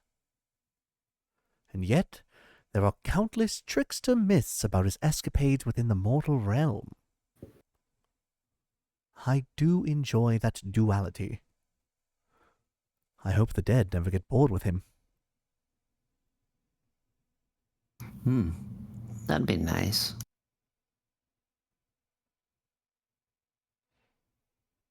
But I suspect your quest will have its merits, even if you don't meet any of the Realm Keepers. That's true. I bet you and Rhea will have a lot to talk about. And you can teach Archie more about adventuring. I'm not so sure about that. You're a great teacher. I learned so much from you already, just by being your friend. Like, how to say what I really mean. I'm still working on it, obviously, but I feel so much better when I'm being honest about what I want. You've been getting a lot better at it. Thank you. And Melly loves practicing with you, too. She says she wants to ask Rhea to build her a great sword of her own. Oh, she's gonna be a menace. She already is. I don't foresee any problems with giving the cat a giant knife. So, like a regular-sized dagger?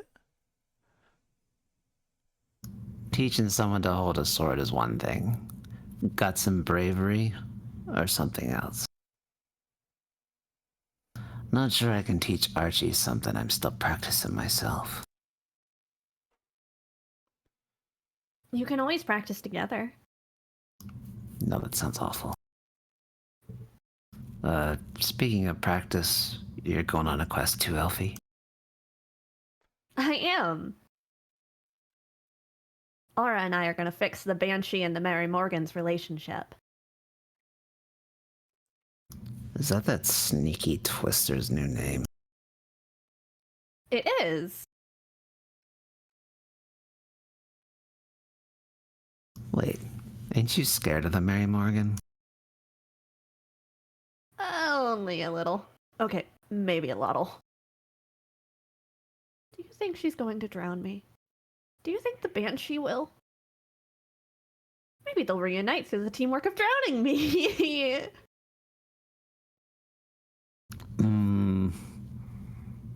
Probably not.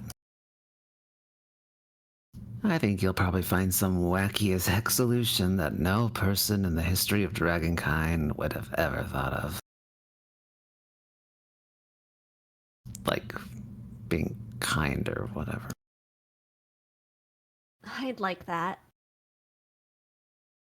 And if all else fails, you always got an insane air echo by your side to pull you out of the water.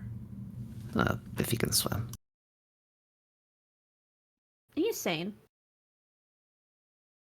Are you sure? What about? Oh, well. Just Aura pressed up against the window. I'm perfectly sane. Step into my mystery.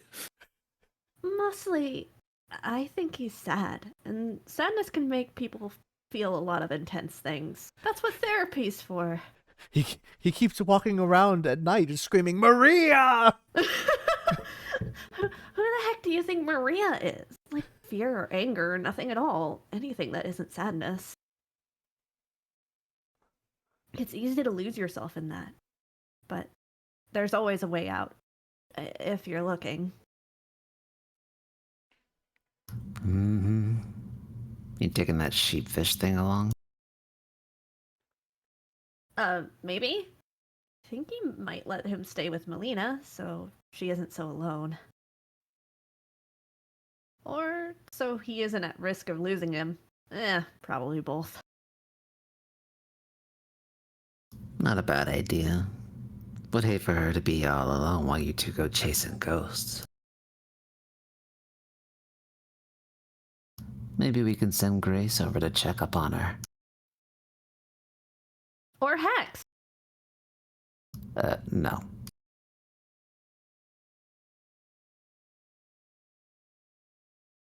Guess if you're going with whatever the Drake's his name is, you'll finally be able to ask him about his cheesecake recipe. Cheesecake recipe? Melina mentioned he has a good one.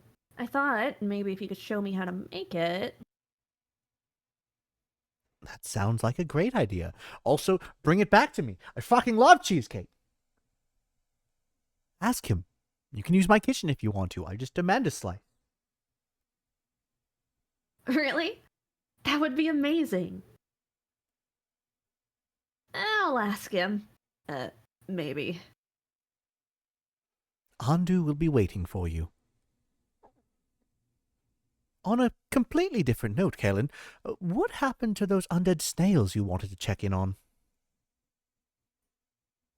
Well, they're slow, ain't they? Still got a little time to stick around. So, you'd say you like it here? It's not too bad here. Thought maybe I'd even bring my cousin a souvenir. Hands off my trinkets. I'm stealing the bird. I ain't that air echo. I'll get her something for the market. Or the elf settlement.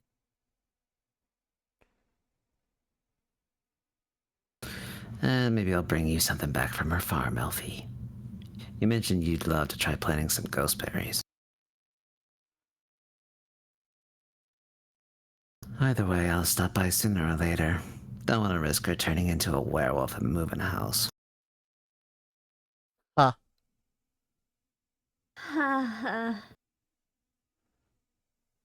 No, but seriously, if any more of my family members turn into dragon-forsaken werewolves, I'll be joining the Van Helsings.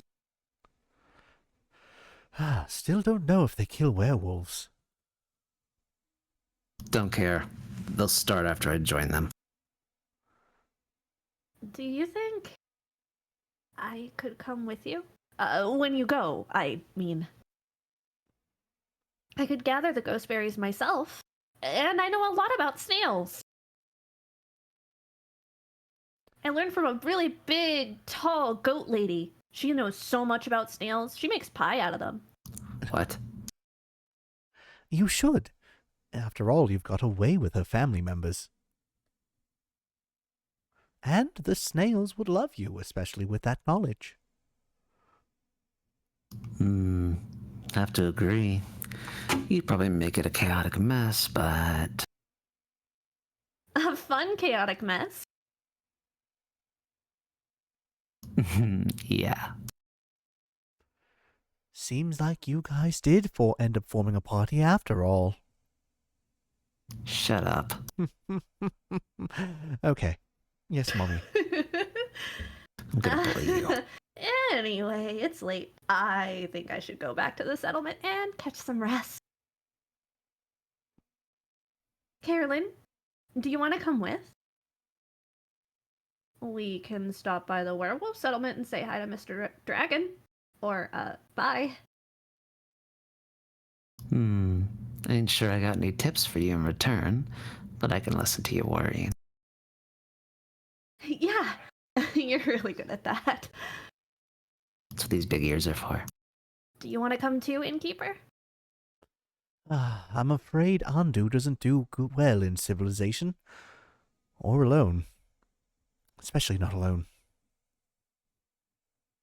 But I'll be eagerly awaiting your stories. We'll return with plenty. I'm counting on it. Good night, Kalen. Good night, Fable. You're not escaping the tavern mimic accusations. Night. He never leaves!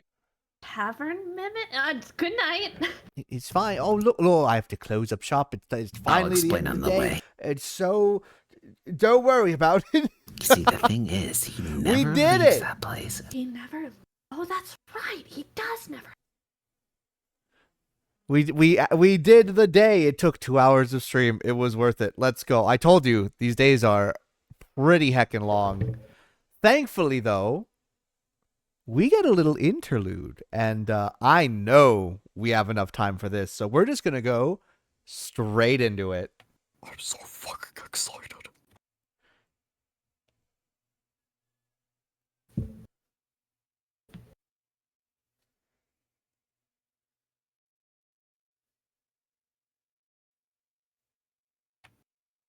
Fee you. I knew we took the right path. Who said we can't road trip all by ourselves? Liam did, I think. I think that was perhaps a rhetorical question. Whoa, dude, didn't see you there. What's up? The sky, last time I checked. Ah, this guy. It better be very confusing otherwise. Very true. Is this your crib? It is indeed. Welcome to the Wayfarer's Inn. And with whom do I have the pleasure of speaking? Polygeist and the goodest of boys, Scott Howell. And together we are the Prank Masters. With a Z! Whoa! A pleasure to meet you. I'm your humble innkeeper. Awesome! What drinks do you serve? Yeah, we are in desperate need of some booze. Do you do jello shots? I'm sorry to disappoint, but I don't serve booze. But I do serve ghosts. Ugh, Garbo. Like you. How do you it's have fine. keggers then? What? Why? The age rating system is quite harsh on some things. The what? And I've got to keep the place open somehow. I feel you. We've all got burdens to carry. What else have you got? Magical beverages that can enhance your abilities. They sell those at the gas station. It's even rumored that they might influence your fate. Whoa! That's so cool, dude! Like an influencer bar for fate. A fate influencer. Yeah. That would go so hard on Montagram. Momentgram. I can't talk, don't worry. It's all right. What? You're what? It's okay, we were pre-gaming. We should hook you up with Milo. They can explain it all so much better. Innkeep, please influence our fate before I get bored. I'm feeling totes depleted from this weird AF trip. It sounds like you're in dire need of some stamina. More like AU, am I right? Though, I think you could use something a bit stronger than usual. Dope. Give me our strongest potion. Come on. Gimme. You can't handle my strongest potion. Technically, Come on, potion seller. Oh, I love this one. Oh, never mind. I love this cameo. So I love this cameo so much. Oh my god. So, you think he has Fireball? Let's see here. They want strong. I'm gonna give them strong. I'm gonna give them ripped glass. It has abs. There we go. One of these. They said they were pre-gaming, so we might as well balance out the intelligence just to make sure.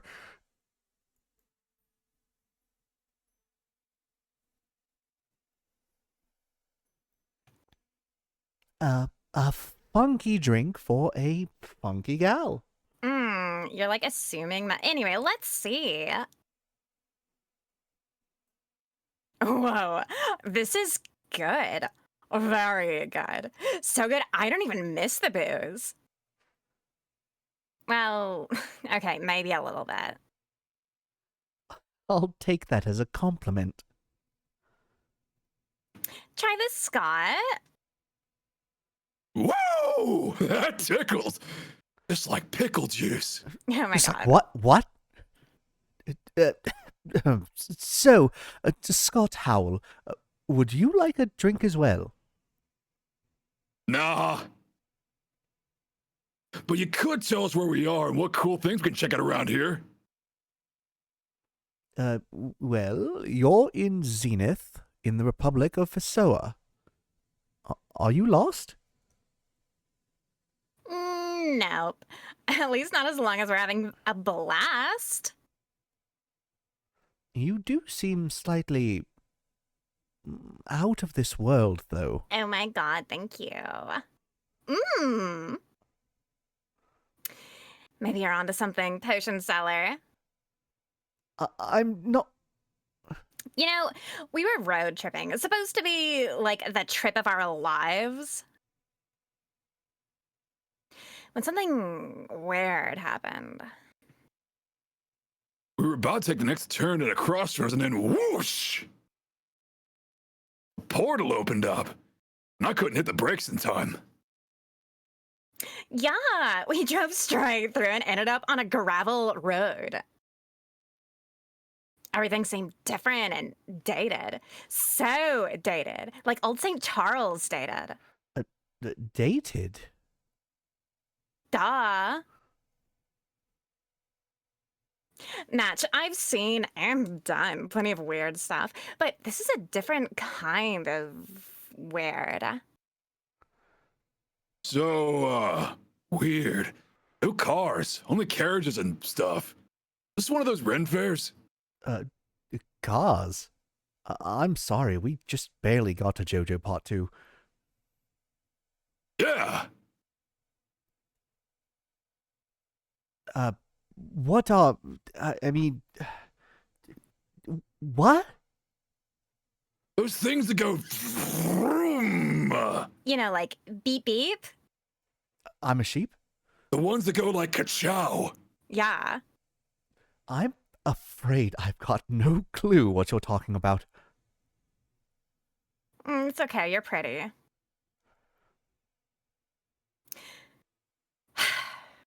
I don't think cars exist here, Scott. But what about Rascal Flats? I don't know, but now it makes sense why my phone has no signal either. What makes sense? We landed in the past. Oh no, my mom's gonna hit on me. No, it's not like a dated movie. Does that mean we time traveled? Yeah. That's so cool! I doubt time travel is possible. It sounds like more you participate in an inter-universal travel. Huh? Like Marvel? Which is, it's rare, but it does happen occasionally. Wait. So what you're saying is we are like super special and lucky to have participated in such an event? It's like one of those animes. Oh my god, like an isekai. Yeah! But wait, we were driving a car. We didn't get hit by the... So how does yeah. I guess we just gotta watch out. Did we hit somebody in Isekai them? I don't think so. I mean, there was that dog. I was trying so hard not to break. Oh my god! I just wanted anime of like, I was thrown into another world, but I was the one driving the car. So how did I get here? Scotty, we used to kill them. Damn. Dope. This is a sign, Scott. The universe sent us here to wreak havoc. Oh. He got so excited his mic peaked. Mother shit! The prank masters will strike again! Hell Fucking yeah! Mike! Soon, after a power nap. Mm. Can we take a nap, Polly? Totes, good idea. Hey, funky magic mystery pal. You better get to writing that our tour guide. I'll see what I can do. Good. Do you have a room for us? We natch need to get our Z's on. You know, our sns, honk, schnee, me, me's. Huh? I You mean, have one of those little hats you put on with the candle and stuff? Yeah, like a really long nightgown that goes all the way down to my tootsies. yeah, what? I've got a room upstairs. Just ignore the scratching sounds and leaking water by the iron door. Oh my god, it's just like being at school. We've seen worse than that, isn't that right, Scotty? Yep. We've got plenty of experience with sea monsters. Always hyped to meet more. See you in a bit. Innkeep. Wink. Come on, Scott. Let's hit the sheets. Maybe I should add some do not enter signs. Oh.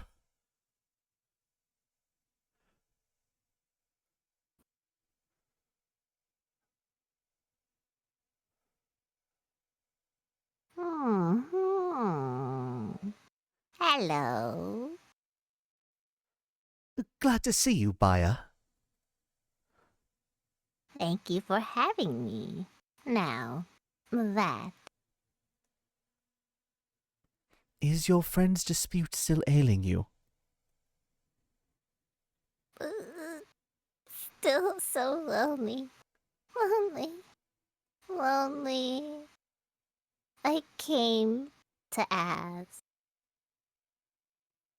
Have you sent someone to help my friends?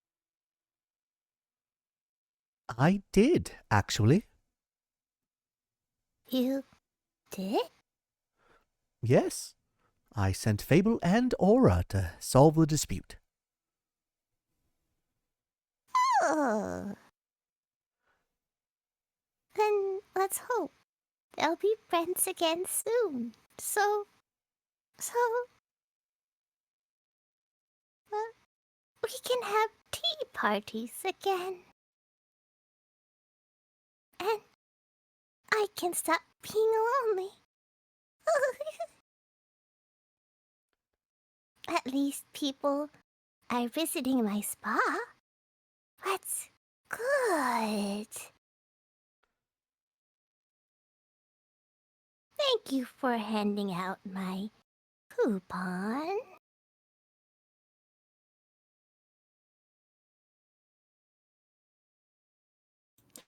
Did I hear spa? Mm-hmm. Yes. Doesn't that sound like something, Scott? Whoa! I love spa things. Now, are you our tour guide, sweet bog creature? Tour guide? Did you want to visit my spa? These two are Pollygeist and Scott Howell. They're currently looking for, Entertainment! And a way back home, but like entertainment first, obvs. It's getting like incredibly boring here. No offense, Funky Magic Mystery Pal. none taken. Where is your home? In a portal. Or something. Yeah, we came through a portal, which in itself is pretty rad. But we've had the medieval tavern experience and all. It was good while it lasted, but it's time to move on. Move on to my spa. Something like that. Which makes me think, Baya, do you think you could help them find a way back home? Of course. You can do that? But first, You have to visit my spa. Oh, I get it's like Hot Tub Time Machine. We have to solve their spa puzzle. Oh my god, nothing easier than that. I'm in need of a nice facial anyways. The air here is so dry. She gets me. Can I keep her? The bog Oh my water God. is especially moisturizing. Wait. Does that mean we have to go skinny dipping in some hot springs? Oh my god, it really is an isekai. Yes, Yeah! absolutely. I don't understand. My heart springs are the best. It'd be like that one episode of Gurren Lagann, or that Oh my other episode God. of that anime insert here. Yeah, okay, cool. So, a pit stop at your spa, and then a road trip back home. You joining us for the ride, sweet bog creature? Please say yes. We'll see. I'll first show you the portal and my spa. If you bring them to the portal, you could take a ride with them through it. Might help you with your loneliness. You think so? Yes. No one's lonely on a ride with the prank masters. I'll think about it. We can introduce her to Jello shots. Which portal do you want to take? The one through Avalon? Full of dreams and forests? Or the one through the Twilight Chasm? A place full of dread and weird fishies. Ew, the Twilight Chasm thingy sounds spooky. I love spooky. I love dreams. They're so weird. Dreams can be spooky. Like that one dream I had where I was my own dad. What? Wait. Where should I lead them, Innkeeper? I'll be honest, I'm just as lost as you. Cool. The portal to Avalon is just around the corner. Mm-hmm. Through the lush forests of the Ashen Grove. The way we came. Ugh, not gonna lie, that's totally lame sauce. But it is a quick way home. And full of dreams, Polly. Imagine how many pranks we could pull on sleeping people. Oh no. You're so Oh, pretty. no. We're in a different world, not- so it's oh. not against the law. Fuck. Not our laws, at least. True. Amazing. It's settled. It's okay. He might cry if we go through the spooky place anyway. Can't wait to show you my mud masks. Can't wait to show you the world, sweet bog creature. My name is Baya. Then let's hit the road, Baya. Enjoy your trip and safe travels, and remember to not mention me by name if anybody stops you. Goodbye, potion seller. I just got that now. Yeah, right? Yeah. Anyway, see ya. Goodbye, Innkeeper. Prank masters for life. What? For life. I'm glad Baya could find a little comfort in these peculiar visitors, at least. I'm excited to hear the story she'll tell when she gets back, hopefully without a warrant. And that was our interlude. Oh my god. I loved everything that just happened. Oh. Okay, good. We're allowed to talk. Oh my god. Alrighty, we are back from the ads, and we are all good to continue our final day. Act 2, Chapter 13. The title of this day's stream, Come Hell or High Water. Let's begin.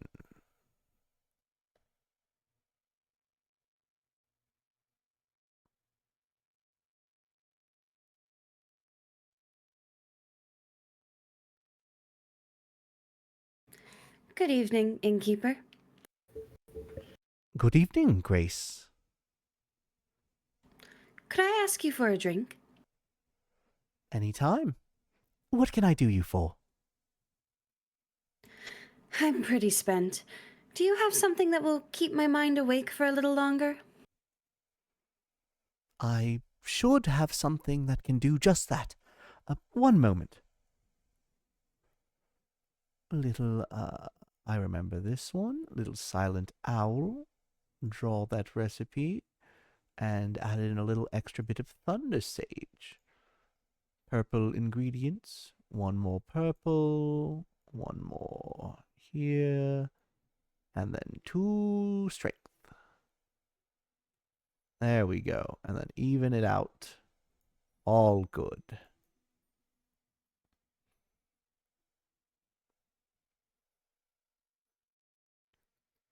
A drink for the mind and soul. Enjoy. Thank you. This is just what I needed. Why are you still so tired? I thought you were done with your thesis. I am. Which also means I need to figure out what to do next. The possibilities are endless, but not boundless, so considerations are a complicated endeavor. Have you considered a break? I have. Say, Innkeeper, if you had forever, what would you do with it? I've never thought about that before. I like being an innkeeper, so I could just keep doing this forever. It's relaxing and safe, and I get to meet all the most wonderful people and wizards all day. Forever really is a long time. Isn't there anything else you would like to do? I would love to go on a road trip.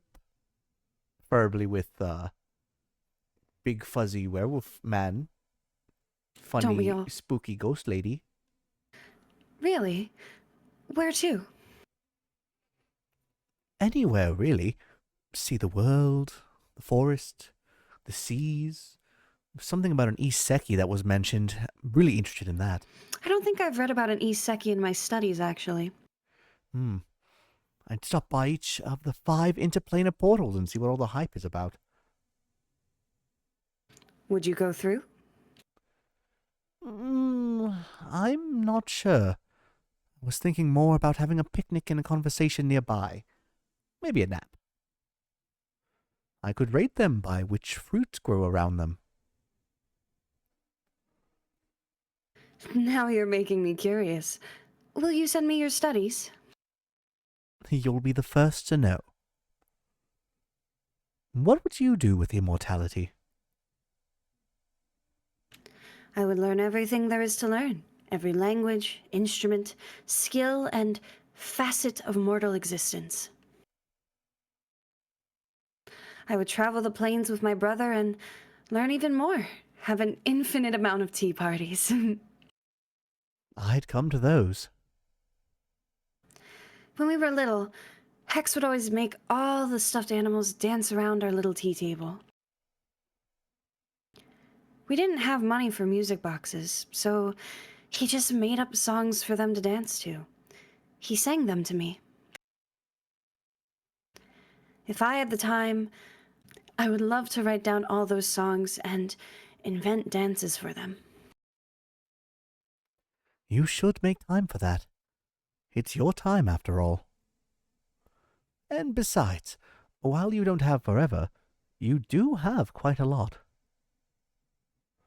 An elven lifespan is nothing to scoff at, even if you only get half. Not if you got the human side of the lifespan. Oh, that's less time. It is. But I'll make the most of it. What will you do next then? I'm not sure yet. I was thinking about going to Ashfadal. The capital of the Magocracy. I've heard the libraries there are 60 stories tall, and rivers float through the sky in an exuberant display of mana. Sounds like paradise for someone like you. Yes, but Hex really wants to stay here. He likes Phesoa, Zenith, the Ashen Grove. I think he likes how quiet it is, if you would believe it. I don't think he'd like the bustle of it all. You could just go without him. There's a major Cracian embassy in Zoford. The teleportation is expensive, but reliable.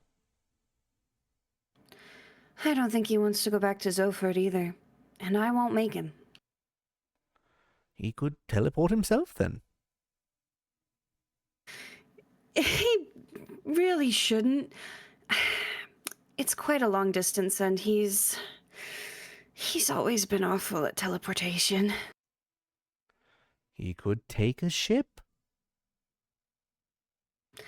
I appreciate the effort, but I don't think a ship would help make the distance acceptable to him. He's always going to follow me, no matter where I go. I think he doesn't want to miss out on any adventures or celebrations, or funerals. You can just tell him you want to go alone. But then he'd be alone too.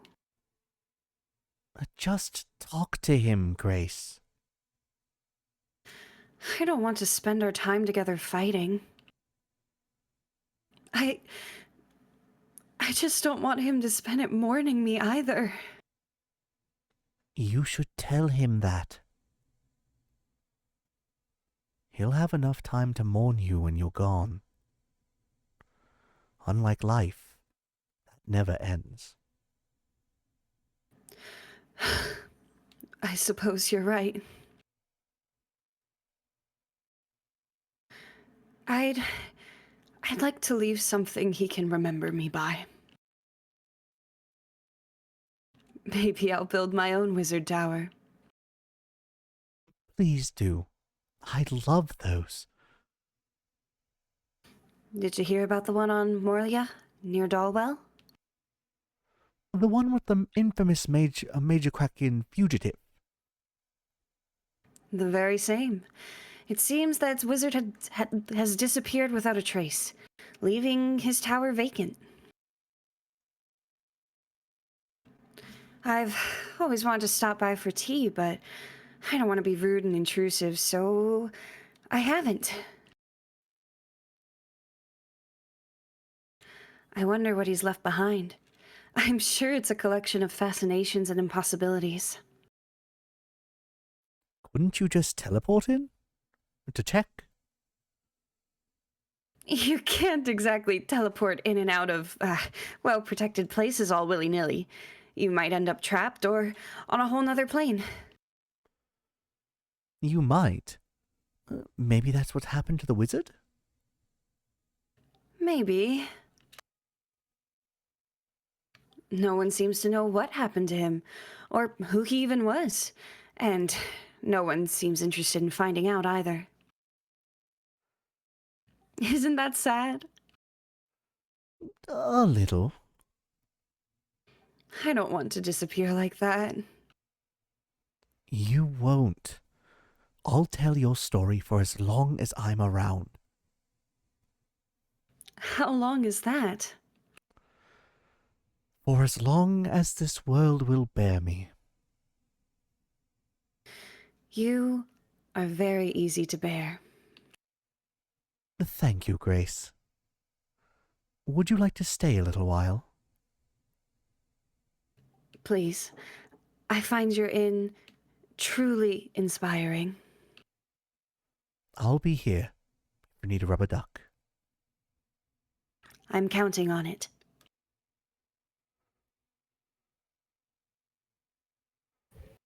Hiya, Innkeeper. Hiya, you two. A drink, please. Or two, actually. Sure thing. Actually, what name are we on right now? Well, Aura is still fine. Come on. That was a whole week ago. I was busy. I want to come up with a new one then? Can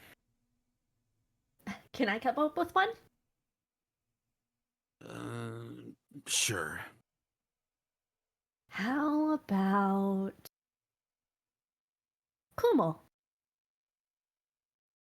I feel like you look like a Kumo. It fits.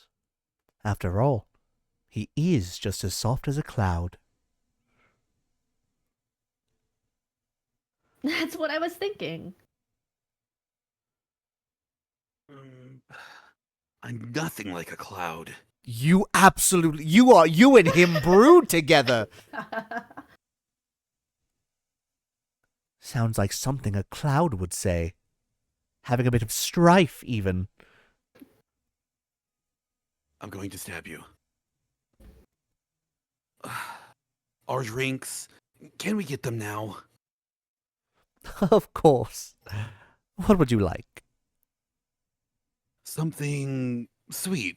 Bubbly, maybe? If you can find something that...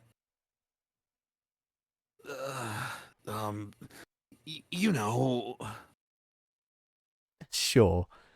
I'll see if I can find the words you're looking for. Let's see. What do you feel like you want? Charisma. You know what? You I can't... want a chair. I'm already sitting down. You can't... You can't beat the classics. I'm going to give you a spoken heart, but we'll spice it up a little bit with magic dice. I didn't ask for spicy. I asked for sweet. This is the worst tavern ever. It's fine. Don't worry about it.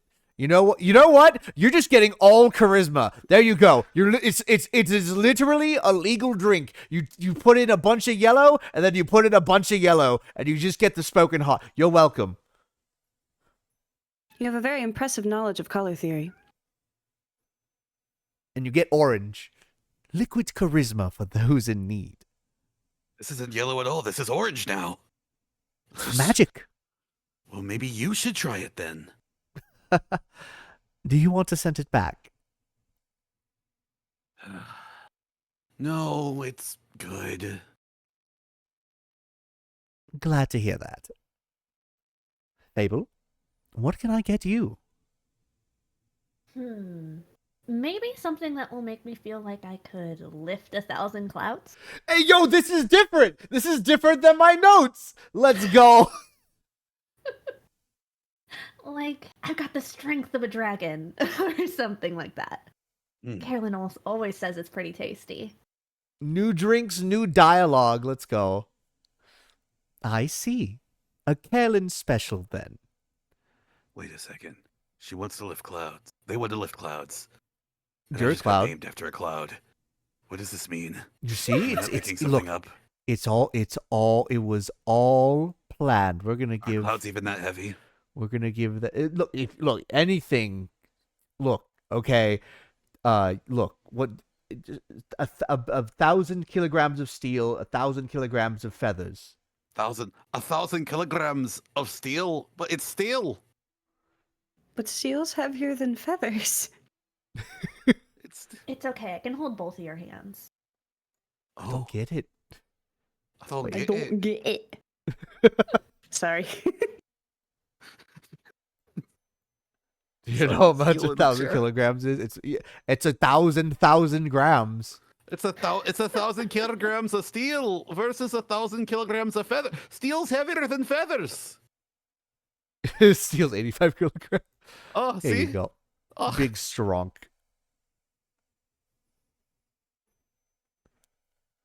A regular's favorite for another regular. Thank you. It's delicious as usual. That's what I like to hear. I love the new hair, by the way. Oh, you do? Thank you. It looks really nice, right? Fun fact, if we weren't on this sprite, I think the hair does change. I don't know if the hair changes in between these sprites. I don't know. I think I did notice something. Maybe I'm just not perceptive and I didn't Matcha, notice can you it confirm? on the original. Does Fable have a Yeah. little bow that's fashioned Oh! after... Yep. Yeah, That is the new. blue bow. That's like Kumo's scarf. Wait, oh my god. I immediately same noticed color it. as the scarf. Kumo Oh braided my it for God. me. He helped me calm down after we encountered the Mary Morgan. But I probably should start at the beginning, right? I'd appreciate that.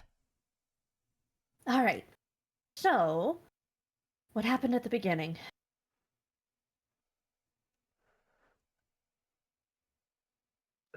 The ship to Boreas. Right. I was a bit worried about the journey we were embarking on. After all, the seas around Boreas are famously hard to traverse. With all the wild magic around and all. But just before we left Zenith, we ran into Una at the midst of an arm wrestling match against Iniko. We took the opportunity to ask her for advice. Thought maybe she had traveled there before.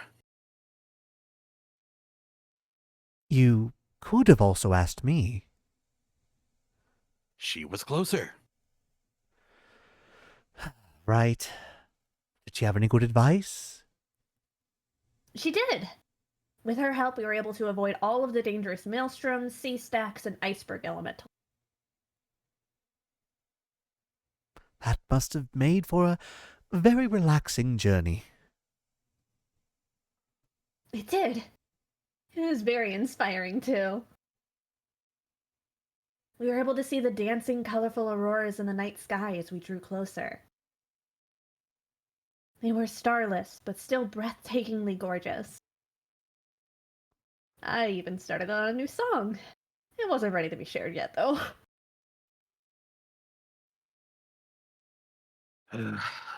I just wanted a sneak peek.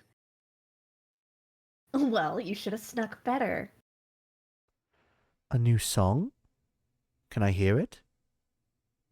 It's not done yet. Thanks to Una, we made it to Boreas a lot faster than we planned. We also docked far away from the typical explorer's route. It was completely abandoned by everything but nature, as if no one but us had been there before. Kind of exciting. Very adventurous for sure. As we headed inland, we were quickly swallowed by the fog that engulfed almost the entire island. It moved in strange patterns, creating unidentifiable forms within the mist that hungered for life.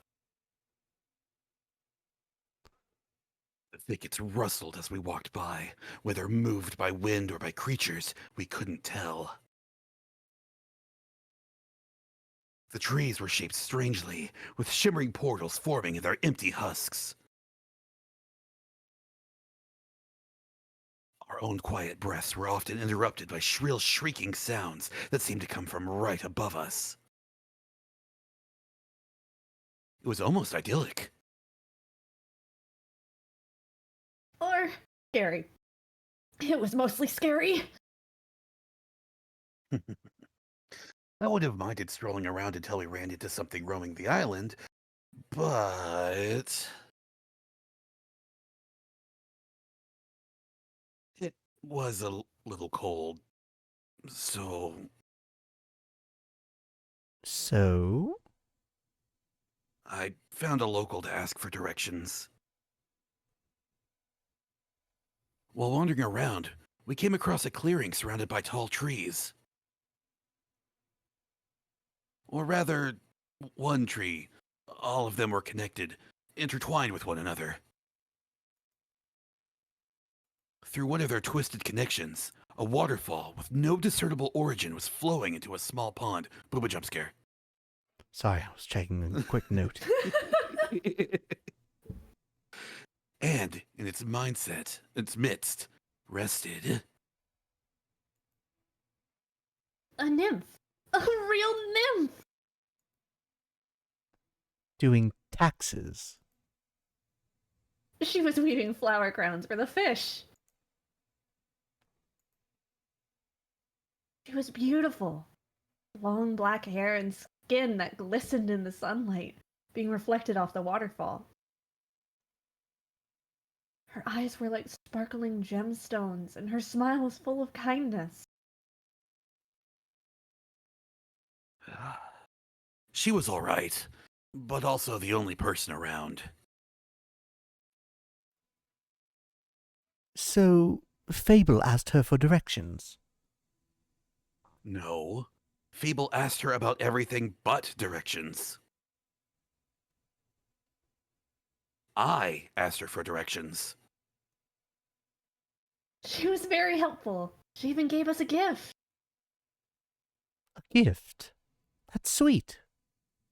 She gave us earplugs against the Banshee's song, so our bones wouldn't shatter. Very helpful. Did you offer to write her a jingle in return? I did. She said if we were to survive the encounter with the Banshee, I could come back and she'd think of what she'd need a jingle for. She was thinking about setting up a dragonfly exhibition, so maybe for that. Who would she even advertise to? Frogs? And toads.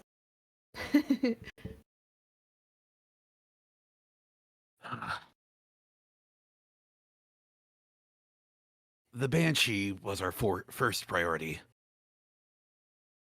So, we stealthily weighed our mate to the Lonesome Lagoon, with earplugs in our ears. We mostly walked and talked about our favorite dragonflies. It was really hard to hear, though, because I had earplugs in my ear, so it was really like, what?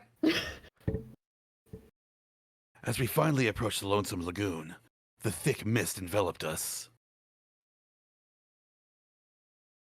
It suddenly became so cold, we could see our own ragged breaths. And then we heard it. A song filled with all the sorrow of the world compressed into a single note. It sounded really nice. There was so much emotion in that song. Sadness, longing, yearning, anger. We wanted to be polite and wait until she was done singing, but she just kept going, like tears that wouldn't stop. So I decided to be a little rude. I stepped forward and said, "Hello." They said, "Hello, Banshee. I really like your song." It's not what I sound like. That's exactly what you sound like. No. That confused the Banshee so much that she stopped. She smiled, bearing a row of deadly sharp teeth. She was very nice, actually. She asked if we wanted to steal from her lagoon. When we said no, she invited us to sing along.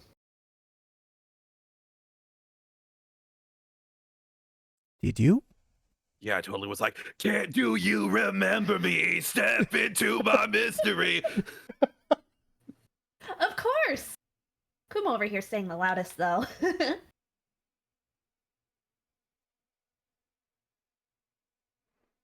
It was kind of fun. It was! And I thought, what better time to bring up the Mary Morgan but now? So I led with, I bet you do this with your girlfriend all the time, right?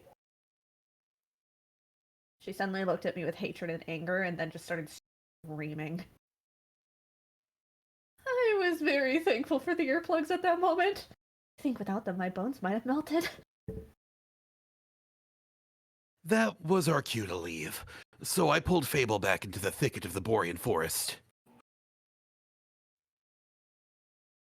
Obviously, we couldn't just leave it at that failure, so we looked around for a peace offering.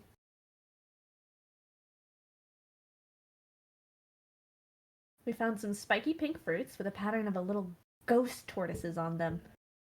We thought she might like them. She liked them enough to stop screaming at us, and we sat down at the side of the lagoon to talk. It's beautiful, by the way. Right in the middle is this giant portal to the Twilight Chasm. It colors the water in this deep, dark blue with swirling clouds of darkness within.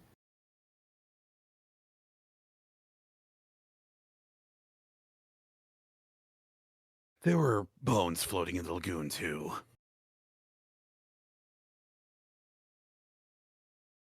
I almost brought one for your tavern. Why didn't you? I thought you wouldn't like it. I love bones. Don't... He's a mimic, I tell you! I tell you, he's a mimic! I'll keep that in mind for the future. The Banshee actually fished out some bones to fidget with. Stopped her from screaming every time she brought up the Mary Morgan. Ah, yes, the fidget bones. My favorite fidget toy. Or Marmor, as she calls her. Turns out the Mary Morgan had been ignoring all of her calls. Ever since the Banshee was crowned Gaia's scariest monster by Screech Magazine. He told us it carved a hole in their relationship, and it caused a lot of jealousy. She was disappointed that Mary Morgan cared more about some stupid popularity contest than her. We asked her if she wanted to talk about it with the Mary Morgan herself, but she said she didn't need to apologize for being scary. She was very thankful she got to talk about it, though. She was holding it all in because she didn't want to burn it in bile with all the drama. She even offered for us to spend the night in her nearby cave. Which was really nice of her. Did you end up taking a nap at her lair? We thought about it, but it was filled to the brim with the riches of the dead. Which was far too alluring to allow us to fall to the call of sleep. You found loot? You have my attention. What did you find? Gold. Mm-hmm. Bones. Mm-hmm. Skulls. Ooh. Okay, I keep noticing you're reacting more to the bones and the skulls than the money. I'm just saying you're never beating the allegations. Look, it's one man's vital bones are another person's treasure. Definitely humanoid's treasure. It was broken, but I picked it up anyway. The loot was the coolest of all. There was also a delicate silver mirror that had hearts carved all over it. Kumo recognized it as magical from its arcane marking. Melina showed me them in the book the other day. When the wizard in Zoford showed us around his library. It was a mirror of far speech. It lets you speak to anyone on this plane, given that you've seen them before. So, you called Melly? No, we called them Mari Morgan. Ah, that makes more sense. So, how did it go? Well, I had to be the one to make the call since Kumo had never met her. When her face appeared, all I could do was stare in horror as she gazed back at me. I felt like I was back in the Ashen Grove leading adventurers to their doom, and I just froze. So, I took the mirror out of their hands. Her first words were threats of what she would do to us if we dared to harm the Banshee. Of course, we hadn't. That briefly calmed her down. Until I asked her why she wasn't here, if she was so worried about the Banshee's well-being. Avoiding the question, she instead talked about us to the state of the lagoon.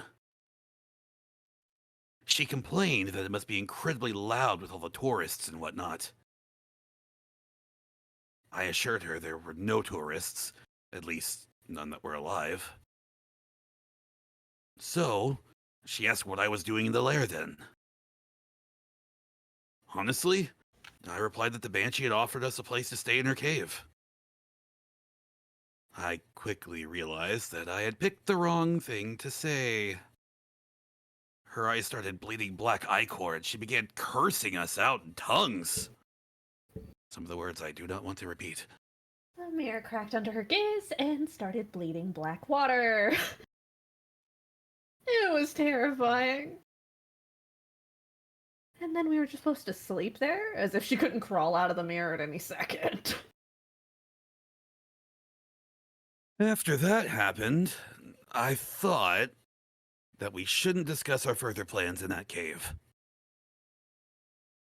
So I pulled Fable outside and we went for a walk. The nymph had mentioned this enchanted flower field where she collects flowers for the fish. So we went there. Thought it might be a good spot. It was a good spot. Even though I couldn't stop shaking for a while, so the flowers really helped. As did not being alone. Was that when Kumo braided your hair? It was, yes. My hair kept falling in my face and it was overwhelming me. So he sat me down and braided it away while I was worked on rebuilding the lute. He said that some distraction would help. Talking also really helped. Even if I asked a lot of stupid questions. They weren't stupid, just curious. Did you have a favorite one?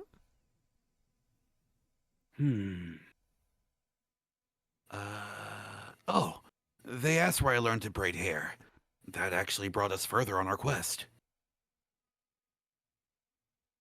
How so? Well, I learned it from my mother. It's the only thing I feel I have left of her. It was her way of apologizing. She was never very good with words. It made me think, sometimes people aren't very direct with what they mean. I have heard of that, yes. Like the Mari Morgan. She didn't seem angry about the Banshee outdoing her in some fear pageant. She didn't even mention it once. She only got upset when she thought we had hurt the Banshee. or when she thought we were tourists, or when we said that we were staying in that cave. Like, she was jealous of something entirely different from some issue of Screech Magazine. We talked it through and decided we had to get the two of them to talk face to face. Obviously, it would be difficult because of the distance, but I had taken the mirror with me when we left. Thought it might be useful. Ever the thief. Indeed. I use it to call Baya.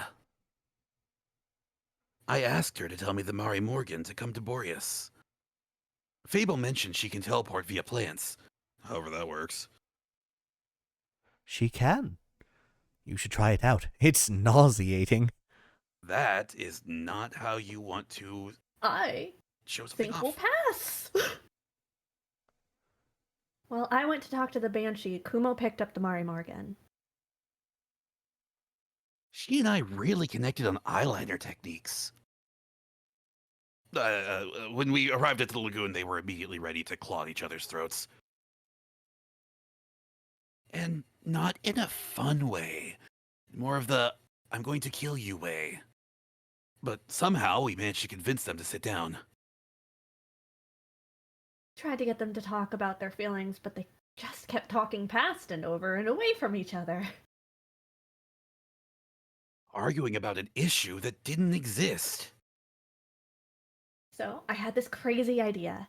I took up my new lute and asked them if they wanted to write a song together. They declined and insisted their voices would clash, but I thought at the very least it'd stop them from arguing. Kumo helped me convince them by summoning tiny rain clouds pitter-pattering in a gentle melodic rhythm to inspire them to give it a try. We asked them to put all of their emotions about the whole situation into a song. In the end, they harmonized together perfectly. Like their voices were made for each other in the gentle hum of my lute. It was beautiful. And a little bone-shattering, but very romantic. Most importantly, the song finally got them to understand each other. Like Kumo had suspected, the Mari Morgan was scared, not jealous, now that the Banshee was so popular. She feared the Banshee would become really busy with tourists visiting all the time. She assumed she wouldn't have time for her anymore. But the Banshee assured her she doesn't care about any of the tourists. Only about the Mari Morgan. And Baya, of course. We told them to talk to her too. And mentioned how much she had been missing them. They agreed to meet for a tea party in the Ashen Grove, so Baya doesn't have to travel too far. Did you invite them to your barbecue? No. After the outpouring of emotions, they wanted some time for themselves. The quest was done. It had only taken us 2 days, which was really efficient. Unfortunately, we told the ship to pick us up in 3 days, so we were trapped on the island. So you swam back? What? No. What's wrong with you? Would you like an itemized list? The usual. We started brainstorming about what we could do while we waited. So I asked about that cheesecake recipe. But then I realized there wasn't anywhere to bake it. They don't have any taverns on Boreas. It was a stupid idea. It wasn't. Somewhere on the island had to be something to bake a cheesecake in. Did you find that something? We did! But it turned into its own small quest. First, we had to find the right place for our little adventure. We met these lovely gnomes living in their little mushroom houses. And they offered to let us use their oven. But they were too small, so they introduced us to the local Toad Hill giant. Its kitchen was enormous, but it was easier to work in than one that was too small. Then the gnomes, the nymph, and the giant helped us gather ingredients from all across the land. So we were able to make enough cheesecake for everybody. I burned mine a little. But when we made the second batch for the ship's crew, they were already starting to turn out better. Kuma was a really good teacher. And you're a really good student. Thank you. The cake really lifted the crew's spirits on the journey back. We agreed to teach them the recipe once we hit land. Afterwards, they invited us to the captain's birthday party. They even introduced us to a traveling obelisk who sang us a song of the ancients. Showed us a shortcut through the Rhyolith's mountain range where we met some flaming songbirds. I will admit, I just heard Song of the Ancients, and because of color, the first thing I thought of was Reese's Puffs, Reese's Puffs. Beat 'em up, beat 'em up, beat 'em up, beat 'em up! I am in misery. And now you're here. And now we're here. Well, I'm glad you two didn't run off into the sunset together.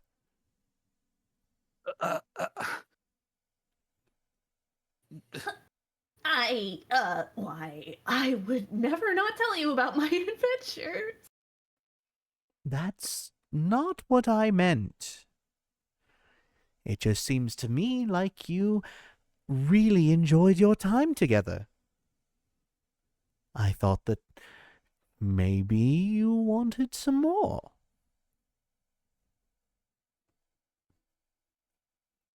Where are you two going next?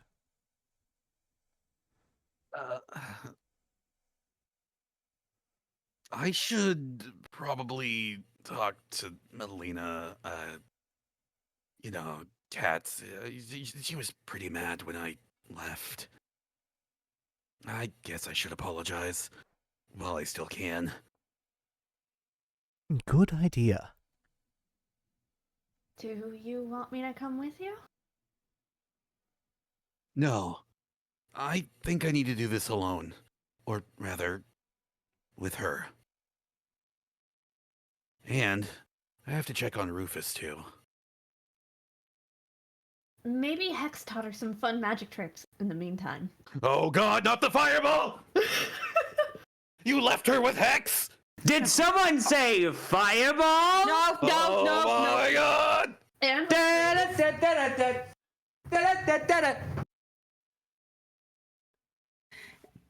Don't worry. Nothing was set on fire. Oh, thank god. see, Grace says everything's fine. Somewhat. What do you mean, somewhat? What did you mean by that? Somewhat. Grace, what did you mean, somewhat? I should go. It's Don't worry mostly about it. fine. But before I go, do you maybe want to do something together later today or tomorrow? Like a thing? Oh, like hanging out together? We can play charades with the werewolves. I think he meant hanging out as in a date.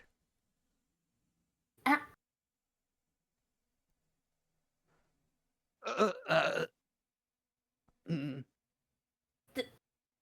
Did you? Maybe I did.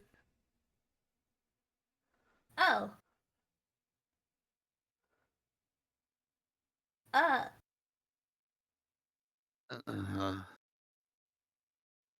Okay, that sounds really fun. I'm in the bag!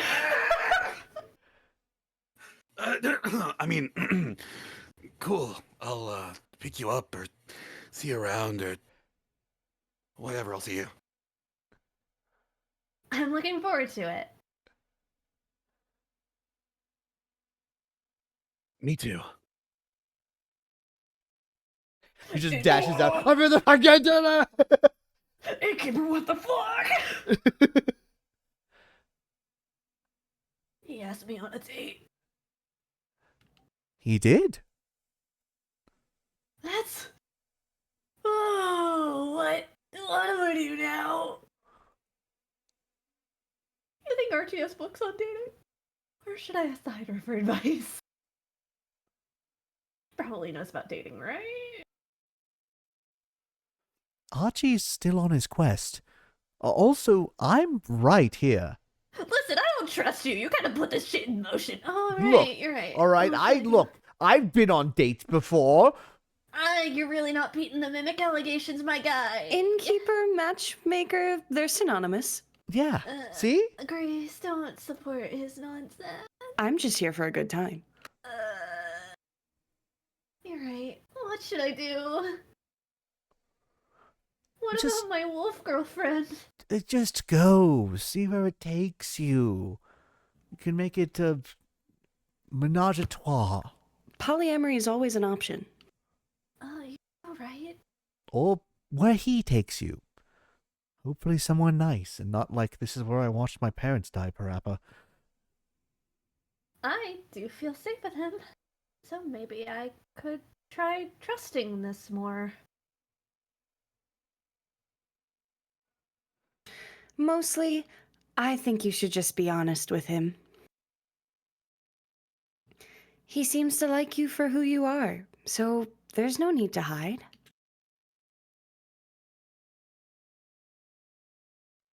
That's the scary thing. Why does he feel that way? I'm kind of spiraling right now, my guy. Because you are very lovely? People keep saying that.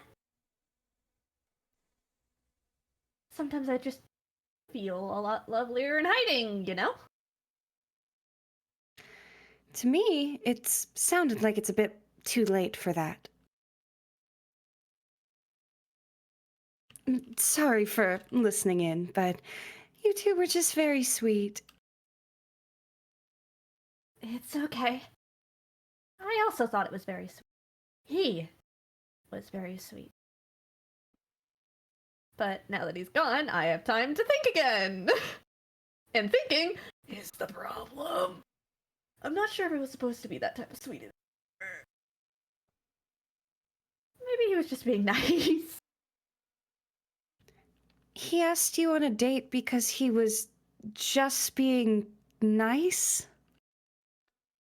Well, maybe he felt bad for me or something.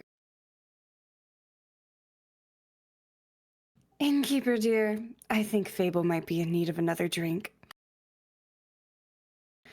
Maybe something to untangle their thoughts? Something for a quick escape from all this overthinking. There's no escaping my overthinking. But yeah, that sounds good. I'll see what I can do. I am having a panic attack.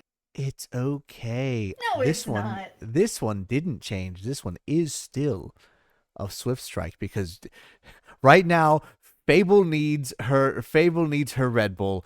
And you know what? Since you want to be shy, we'll toss in a little Fey crystal as well.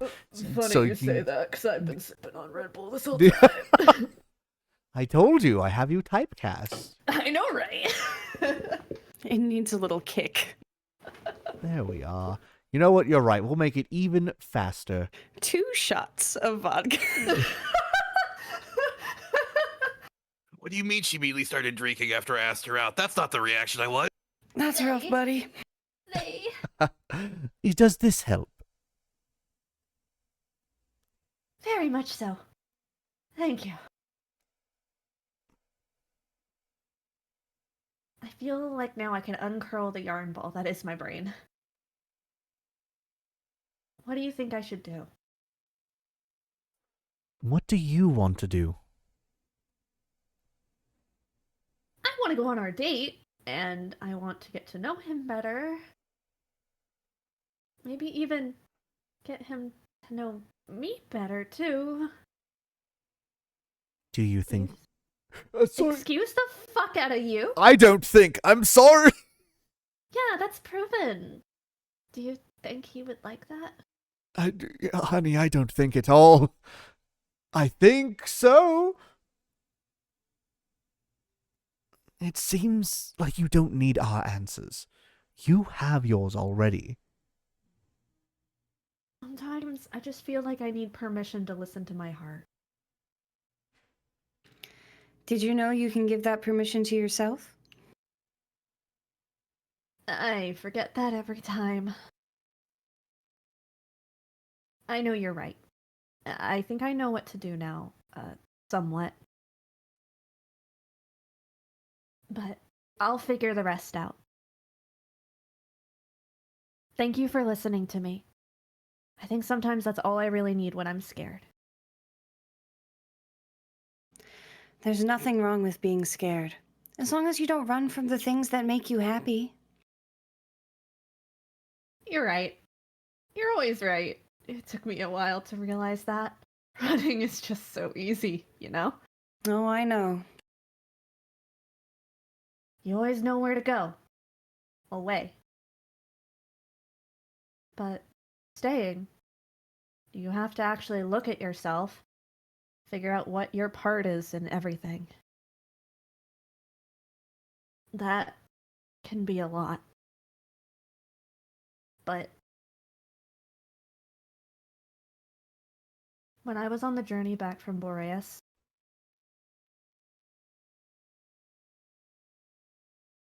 dancing with Kumo to the music of the Navigator's fiddle, thinking about how I would never gotten to that point if I hadn't put myself out there, I realized that life is so much more than a constant game of hide and seek from the things that truly mean something. I decided to stop running from life, even if I'm scared. I want to do my best to face my problems. Even though it's terrifying, I know that I'm not alone. Is this still about Kumo? No. He was never a problem. He's one of the reasons I'm not alone. I don't know if never a problem is how I would put it, but... Just like you. With good friends by my side, I can do anything. And I can't wait to see what you will do. It might not be as impressive as you hope. But it'll be me. And I'm excited about that. Me too. I'm really proud of you, Fable. Thank you. For everything. Especially the great advice. That was really great advice. Maybe you should take some of it too, Grace. Maybe you should. I have a PhD in fucking around and finding out. I have a PhD in being beautiful. Can you even... I mean, you don't have brain cells. But we all conquer life at our own pace.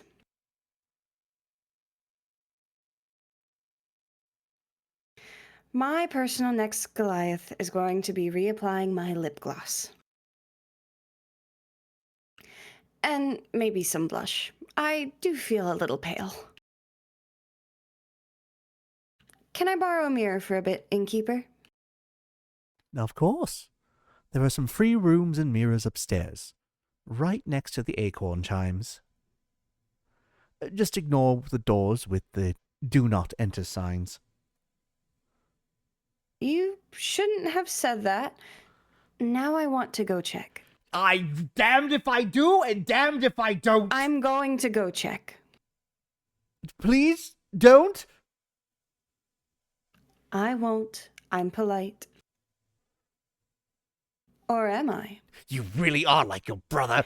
It's for science. Let's hope she won't find all the nightmare creatures you have locked up there. Let's... Have you ever visited the Twilight Chasm? Not for long enough to capture any creatures. I see.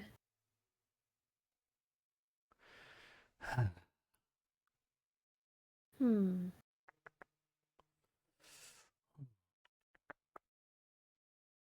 What you thinking about, Innkeeper? Oh, you know... Innkeeper things? I don't. No, I mean, since I'm not an innkeeper at all. Right. That song you mentioned, the one you started writing on the ship. I know it's not done yet, but how about a little sneak peek? To see if it would make for a good jingle. I don't think it's jingle material. But I don't mind sharing it with you. Just keep in mind that it's a work in progress. Of course. There's a calling on the wind, beneath the talk of the keep. I've heard the tales, set the sails, now it's time for me to leave. That sounds like a great opener. So, you like it? It's wonderful. I can't wait to hear more. Me too. But it's still a little rough around the edges. Feel like it's missing something. Maybe the next adventure. Maybe. Will you let me know when it's done? Of course. I can't wait to show you the finished version. Thank you, Fable. I'm proud of you. For maybe finally finishing a song. For not running. Oh. Thank you. Me too. Innkeeper, do you ever think about taking your own advice? All the time, yes. You sure about that? Why don't you? I don't know.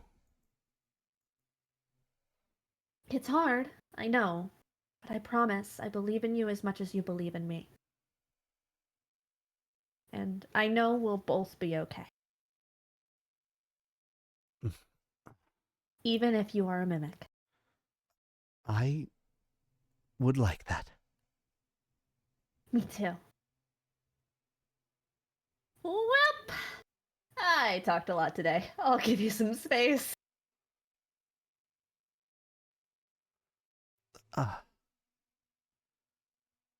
Maybe it's time to stop running. Should I? Is it time to read that letter?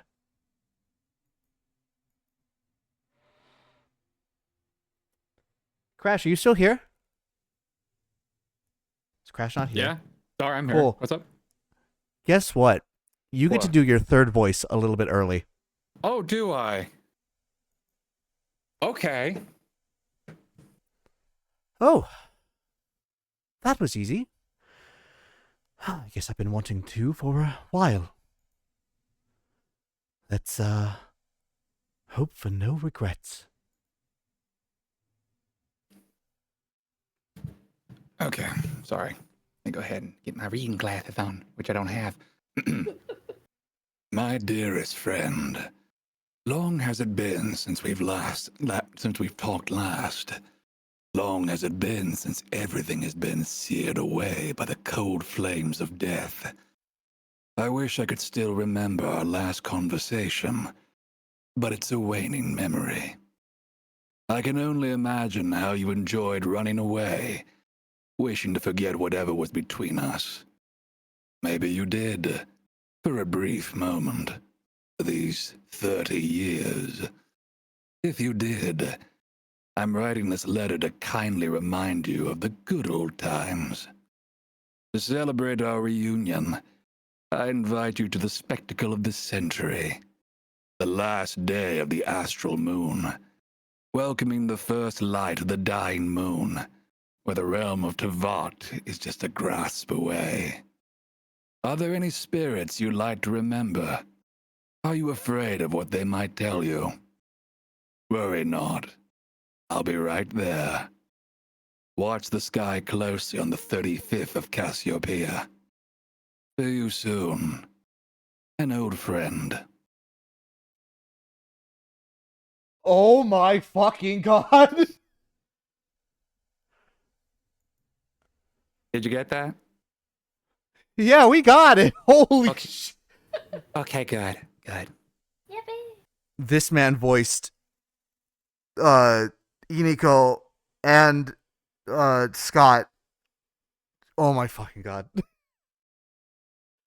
Whew. That was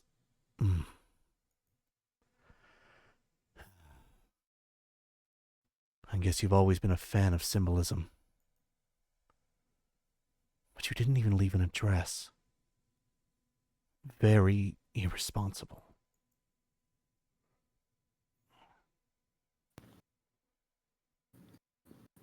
Expletive. Pardon? No time. Duck, now! Huh? What's going on? Are you okay? Do you need help healing? Something's coming. Something big. Your next show? What? No! There's no time. Duck! Is the ground? Oh, it's shaking. Fuck. Oh, shit, fuck! Oh. What did I tell you? Is everyone all right? I think so. Yes? Whew. That was a close call. Could have been really dangerous. What just happened? Why is there water outside the tavern? I'd also like to know the answer to that question. I've got no clue. I was just outside by the woods drafting my newest song when the ground beneath my feet began to rumble. Not even a minute passed and it rumbled again. Then a wall of water came rushing towards me. I didn't even dare to wait. I ran immediately, looking for shelter. No way I was going to let my hagam get wet. These strings are made of real Chabian silk, and the body's ethereal bamboo. It's a rarity. That's the first thing going through your mind, with a giant wave rushing right at you. Of course. This instrument is just as valuable as my hands. And just as versatile. Is everyone all right? Brace! Dragons, you're all right. I was worried something had happened to you. Oh, don't worry. When the walls started rumbling, I hid under a table and Then I watched the water rush by the window. It was like a tsunami, but tsunamis are very rare, if not impossible, so far into the mainland. Right? So strange. Everything seems to be submerged out there. I wonder what could cause such a cataclysm. It's worrying to say the least. It's definitely too dangerous to go outside. Even the tavern is leaking. Don't worry. It'll withstand. Are you sure? I'm sure. I've gotten through worse than this. You? It. I meant it's gotten through worse than this. Wouldn't have thought it could withstand this sort of thing, but even more so glad it can. Seems to be a simple yet sturdy tavern, after all. Just like you, Innkeeper. Are you flirting with the Innkeeper? You're damn right I am. Me? No! Also, that's beside the point. Is it? I don't think now's the time for Riz. I mean, unless... I like to work my body. Helps in a lot of aspects. Oh. Can we get back to the point, please? This is the point. No, Please. I did not sign up for this. Alrighty then. Yeah, sure. The point. Right, back to the point. Did you see exactly what happened? Not really. I was listening to the whistle of the wind in the treetops, jotting down notes for my next song, when suddenly a horde of silver-crested deer rushed past me. Before they could trample over me, I jumped on the rock I was sitting on and watched them gallop downhill. Then I saw water break through the canopies, snapping trees in half like they were shashlik skewers. I wasted no second. I turned on my heel, knowing I'd be done for if I waited just a moment longer. Then I was here and told you to duck. That sounds horrible. Are you all right? Are you hurt? I'm fine, thanks. And anyways, with whom do I have the pleasure? I'm Grace. Nice to meet you, Grace. I'm... Oh my, you're Voyage, aren't you? The silver-tongued virtuoso? Yes, that would be me. My apologies. I didn't mean to push any boundaries. But I saw you perform at Dropstone Institute's campus that one time. And I must say, you pulled on all of my heartstrings with your beautiful performance. Oh. I did that? Yes, I was awestruck by what your music could do. It was like magic in its very own way. Music can be very soothing in moments of distress. You distressed back then? A little. I don't remember exactly why anymore, but I remember the emotion. But not more distressed than I am right now. I hope Hex is safe and well. I'm sure he is. Shoot! Did you see that creature swim by? What? Where? Looked like a red-winged eel. Oh, haven't seen one of those in ages. Where is its natural habitat?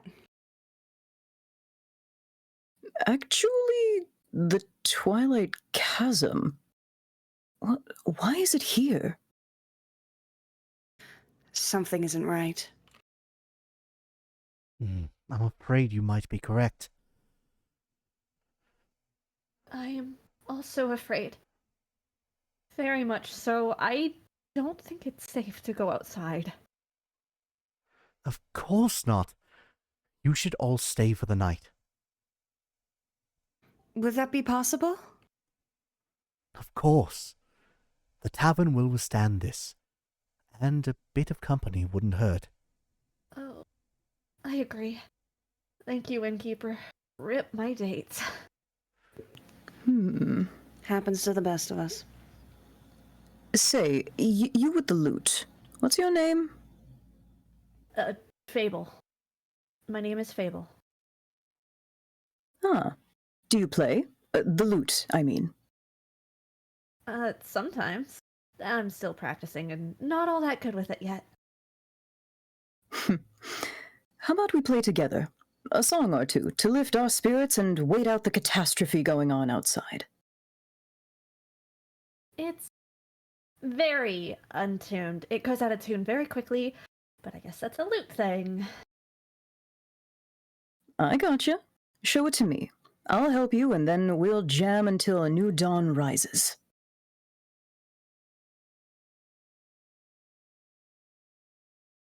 And that will be the end. Also, we're underwater now. Oh, no! We are under the water. Please help us. Get your water wings, bitch. See? Hello? Back in I am under the water. Please help me. Please help me. I told you. I told you. I knew that there was going to be a chapter thing here. I'm like, no, I know there's got to be a chapter end somewhere. Well, guess what came? It was hell or high water, and boom! We got it. We got a sprinkling of both. I feel like it's hell and or high water. I can't believe I, Fable, This is hell, anxiety elf, just high have all the water. riz, and yet both of my prospective partners may or may not be dead. Yeah, it's that's fine. Oops! It'll be okay. It's okay. Just a little bit of trolling, don't we? It's just a little water. It's fine. I'm sure. Oh, the cat on the roof. Is that Melly? No, it's not. Never mind. Not that cat. Just vibing. Oh man. All right, we're gonna just smash it on back to the cafe. We're doing what? We're gonna smash it on. We're gonna smash. Anyway. Nice. Nice. I see. We actually got done before 9 o'clock. Actually, good timing. It worked out. Congratulations. Let's go. I need to wake up in 8 hours. Oh no! I've been awake since 5 a.m. and it's Go to midnight bed here. right this second, and you'll get just enough sleep. Slam your head around your desk right now. That's what I did. I've been awake since 2 a.m. All right. Well, first off, again, thank you all for showing up to another very fun episode of Tavern Talk. Again, this was technically only 2 very long days, but a lot very much did happen, which is great because if I'm looking at my stream notes properly, the next episode is going to take place over 5 scenes, 5 days. So that's we're gonna have the opposite problem of we're gonna have a lot of episodes, or a lot of zooming through the days. Honestly, yeah, it's a 28-minute day, a 20-minute day, a 15-minute day, another 15-minute day, and then a third 15-minute day. And that'll get us through 5 whole acts. And that'll be episode 5, and then we'll have episode 6. That one's another relatively long one, and then the eventual grand finale. The eventual grand finale. So, thank you everybody for being here. I admit I'm glad that you were still here, Crash, because I had actually forgot that this was the day that I opened the letter. Awesome. I was just listening to the dialogue. It was very well done. What? I'm sorry, what? We're giving you praise. I am so excited to see that character show up. Oh my god. I was hashing out the voices in my head because like the first two, Iniko and Scott, were easy enough to think of. To that third one, I was like, okay, this is an interesting character you've sent me, Ackle. Okay, I'll work on that. I had faith in you. That's why I sent you the one with that's why I kind of cast you as the one that had three different line read styles, because I knew you could do it, and boy fucking howdy did you. Real. Oh, man. We'll go ahead and run one quick little ad break, because we'll probably have a very quick yap session, and then we'll get ready to call it. So we'll consider this part the smash cut until until the outro of the video. So if you guys really want to quick just say a goodbye to Chat and everyone, we'll see you guys in the next episode.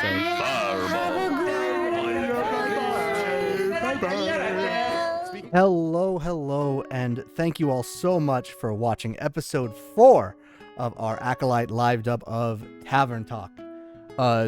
So you may have noticed that there was a distinct lack of BGM throughout this particular VOD, and that's because I'm silly. I forgot to add the audio track for the actual application for Tavern Talk back into the Twitch VOD track. So when it recorded to Twitch, it didn't have any of the background music. So that one's on me. And honestly, it was kind of a lot of effort because the music changes dynamically with the mood of the story. And I was like, I need to get this out in a regular fashion. So you know what? I'm just going to take this one on the chin, and I apologize for the lack of music. But hopefully everybody's acting skills and everything shined through nonetheless. I think I had a wonderful time, and I know our VOs did as well.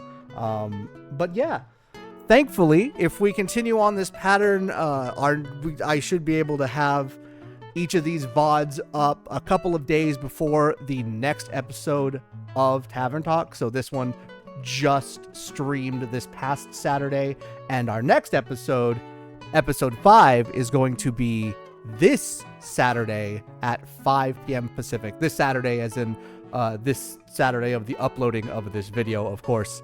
But if you're able to make it, you can catch the next episode live. Otherwise, you can always catch the VODs over here on this channel. And if you're liking these VODs, you're liking what we're doing, you can always help us out by hitting that like button on the video and the subscribe button on the channel. And if you want to catch any of my other variety streams live, you can check me out on twitch.tv/AKLTrifecta, where I'm live Mondays, Tuesdays, and Thursdays, always starting at 7 p.m. Pacific. And finally, if you want to check out any of my other social medias like Twitter, Blue Sky, TikTok, and even our community Discord, you can find all of those links in the description box underneath this video. But for now, though, like I always say, stay casual and stay cool. And we'll see you on the next episode of the Tavern Talk AKLyte Livedub. Have a good one, everyone, and I promise I will do my damnedest to not forget the BGM next time. Thank you so much.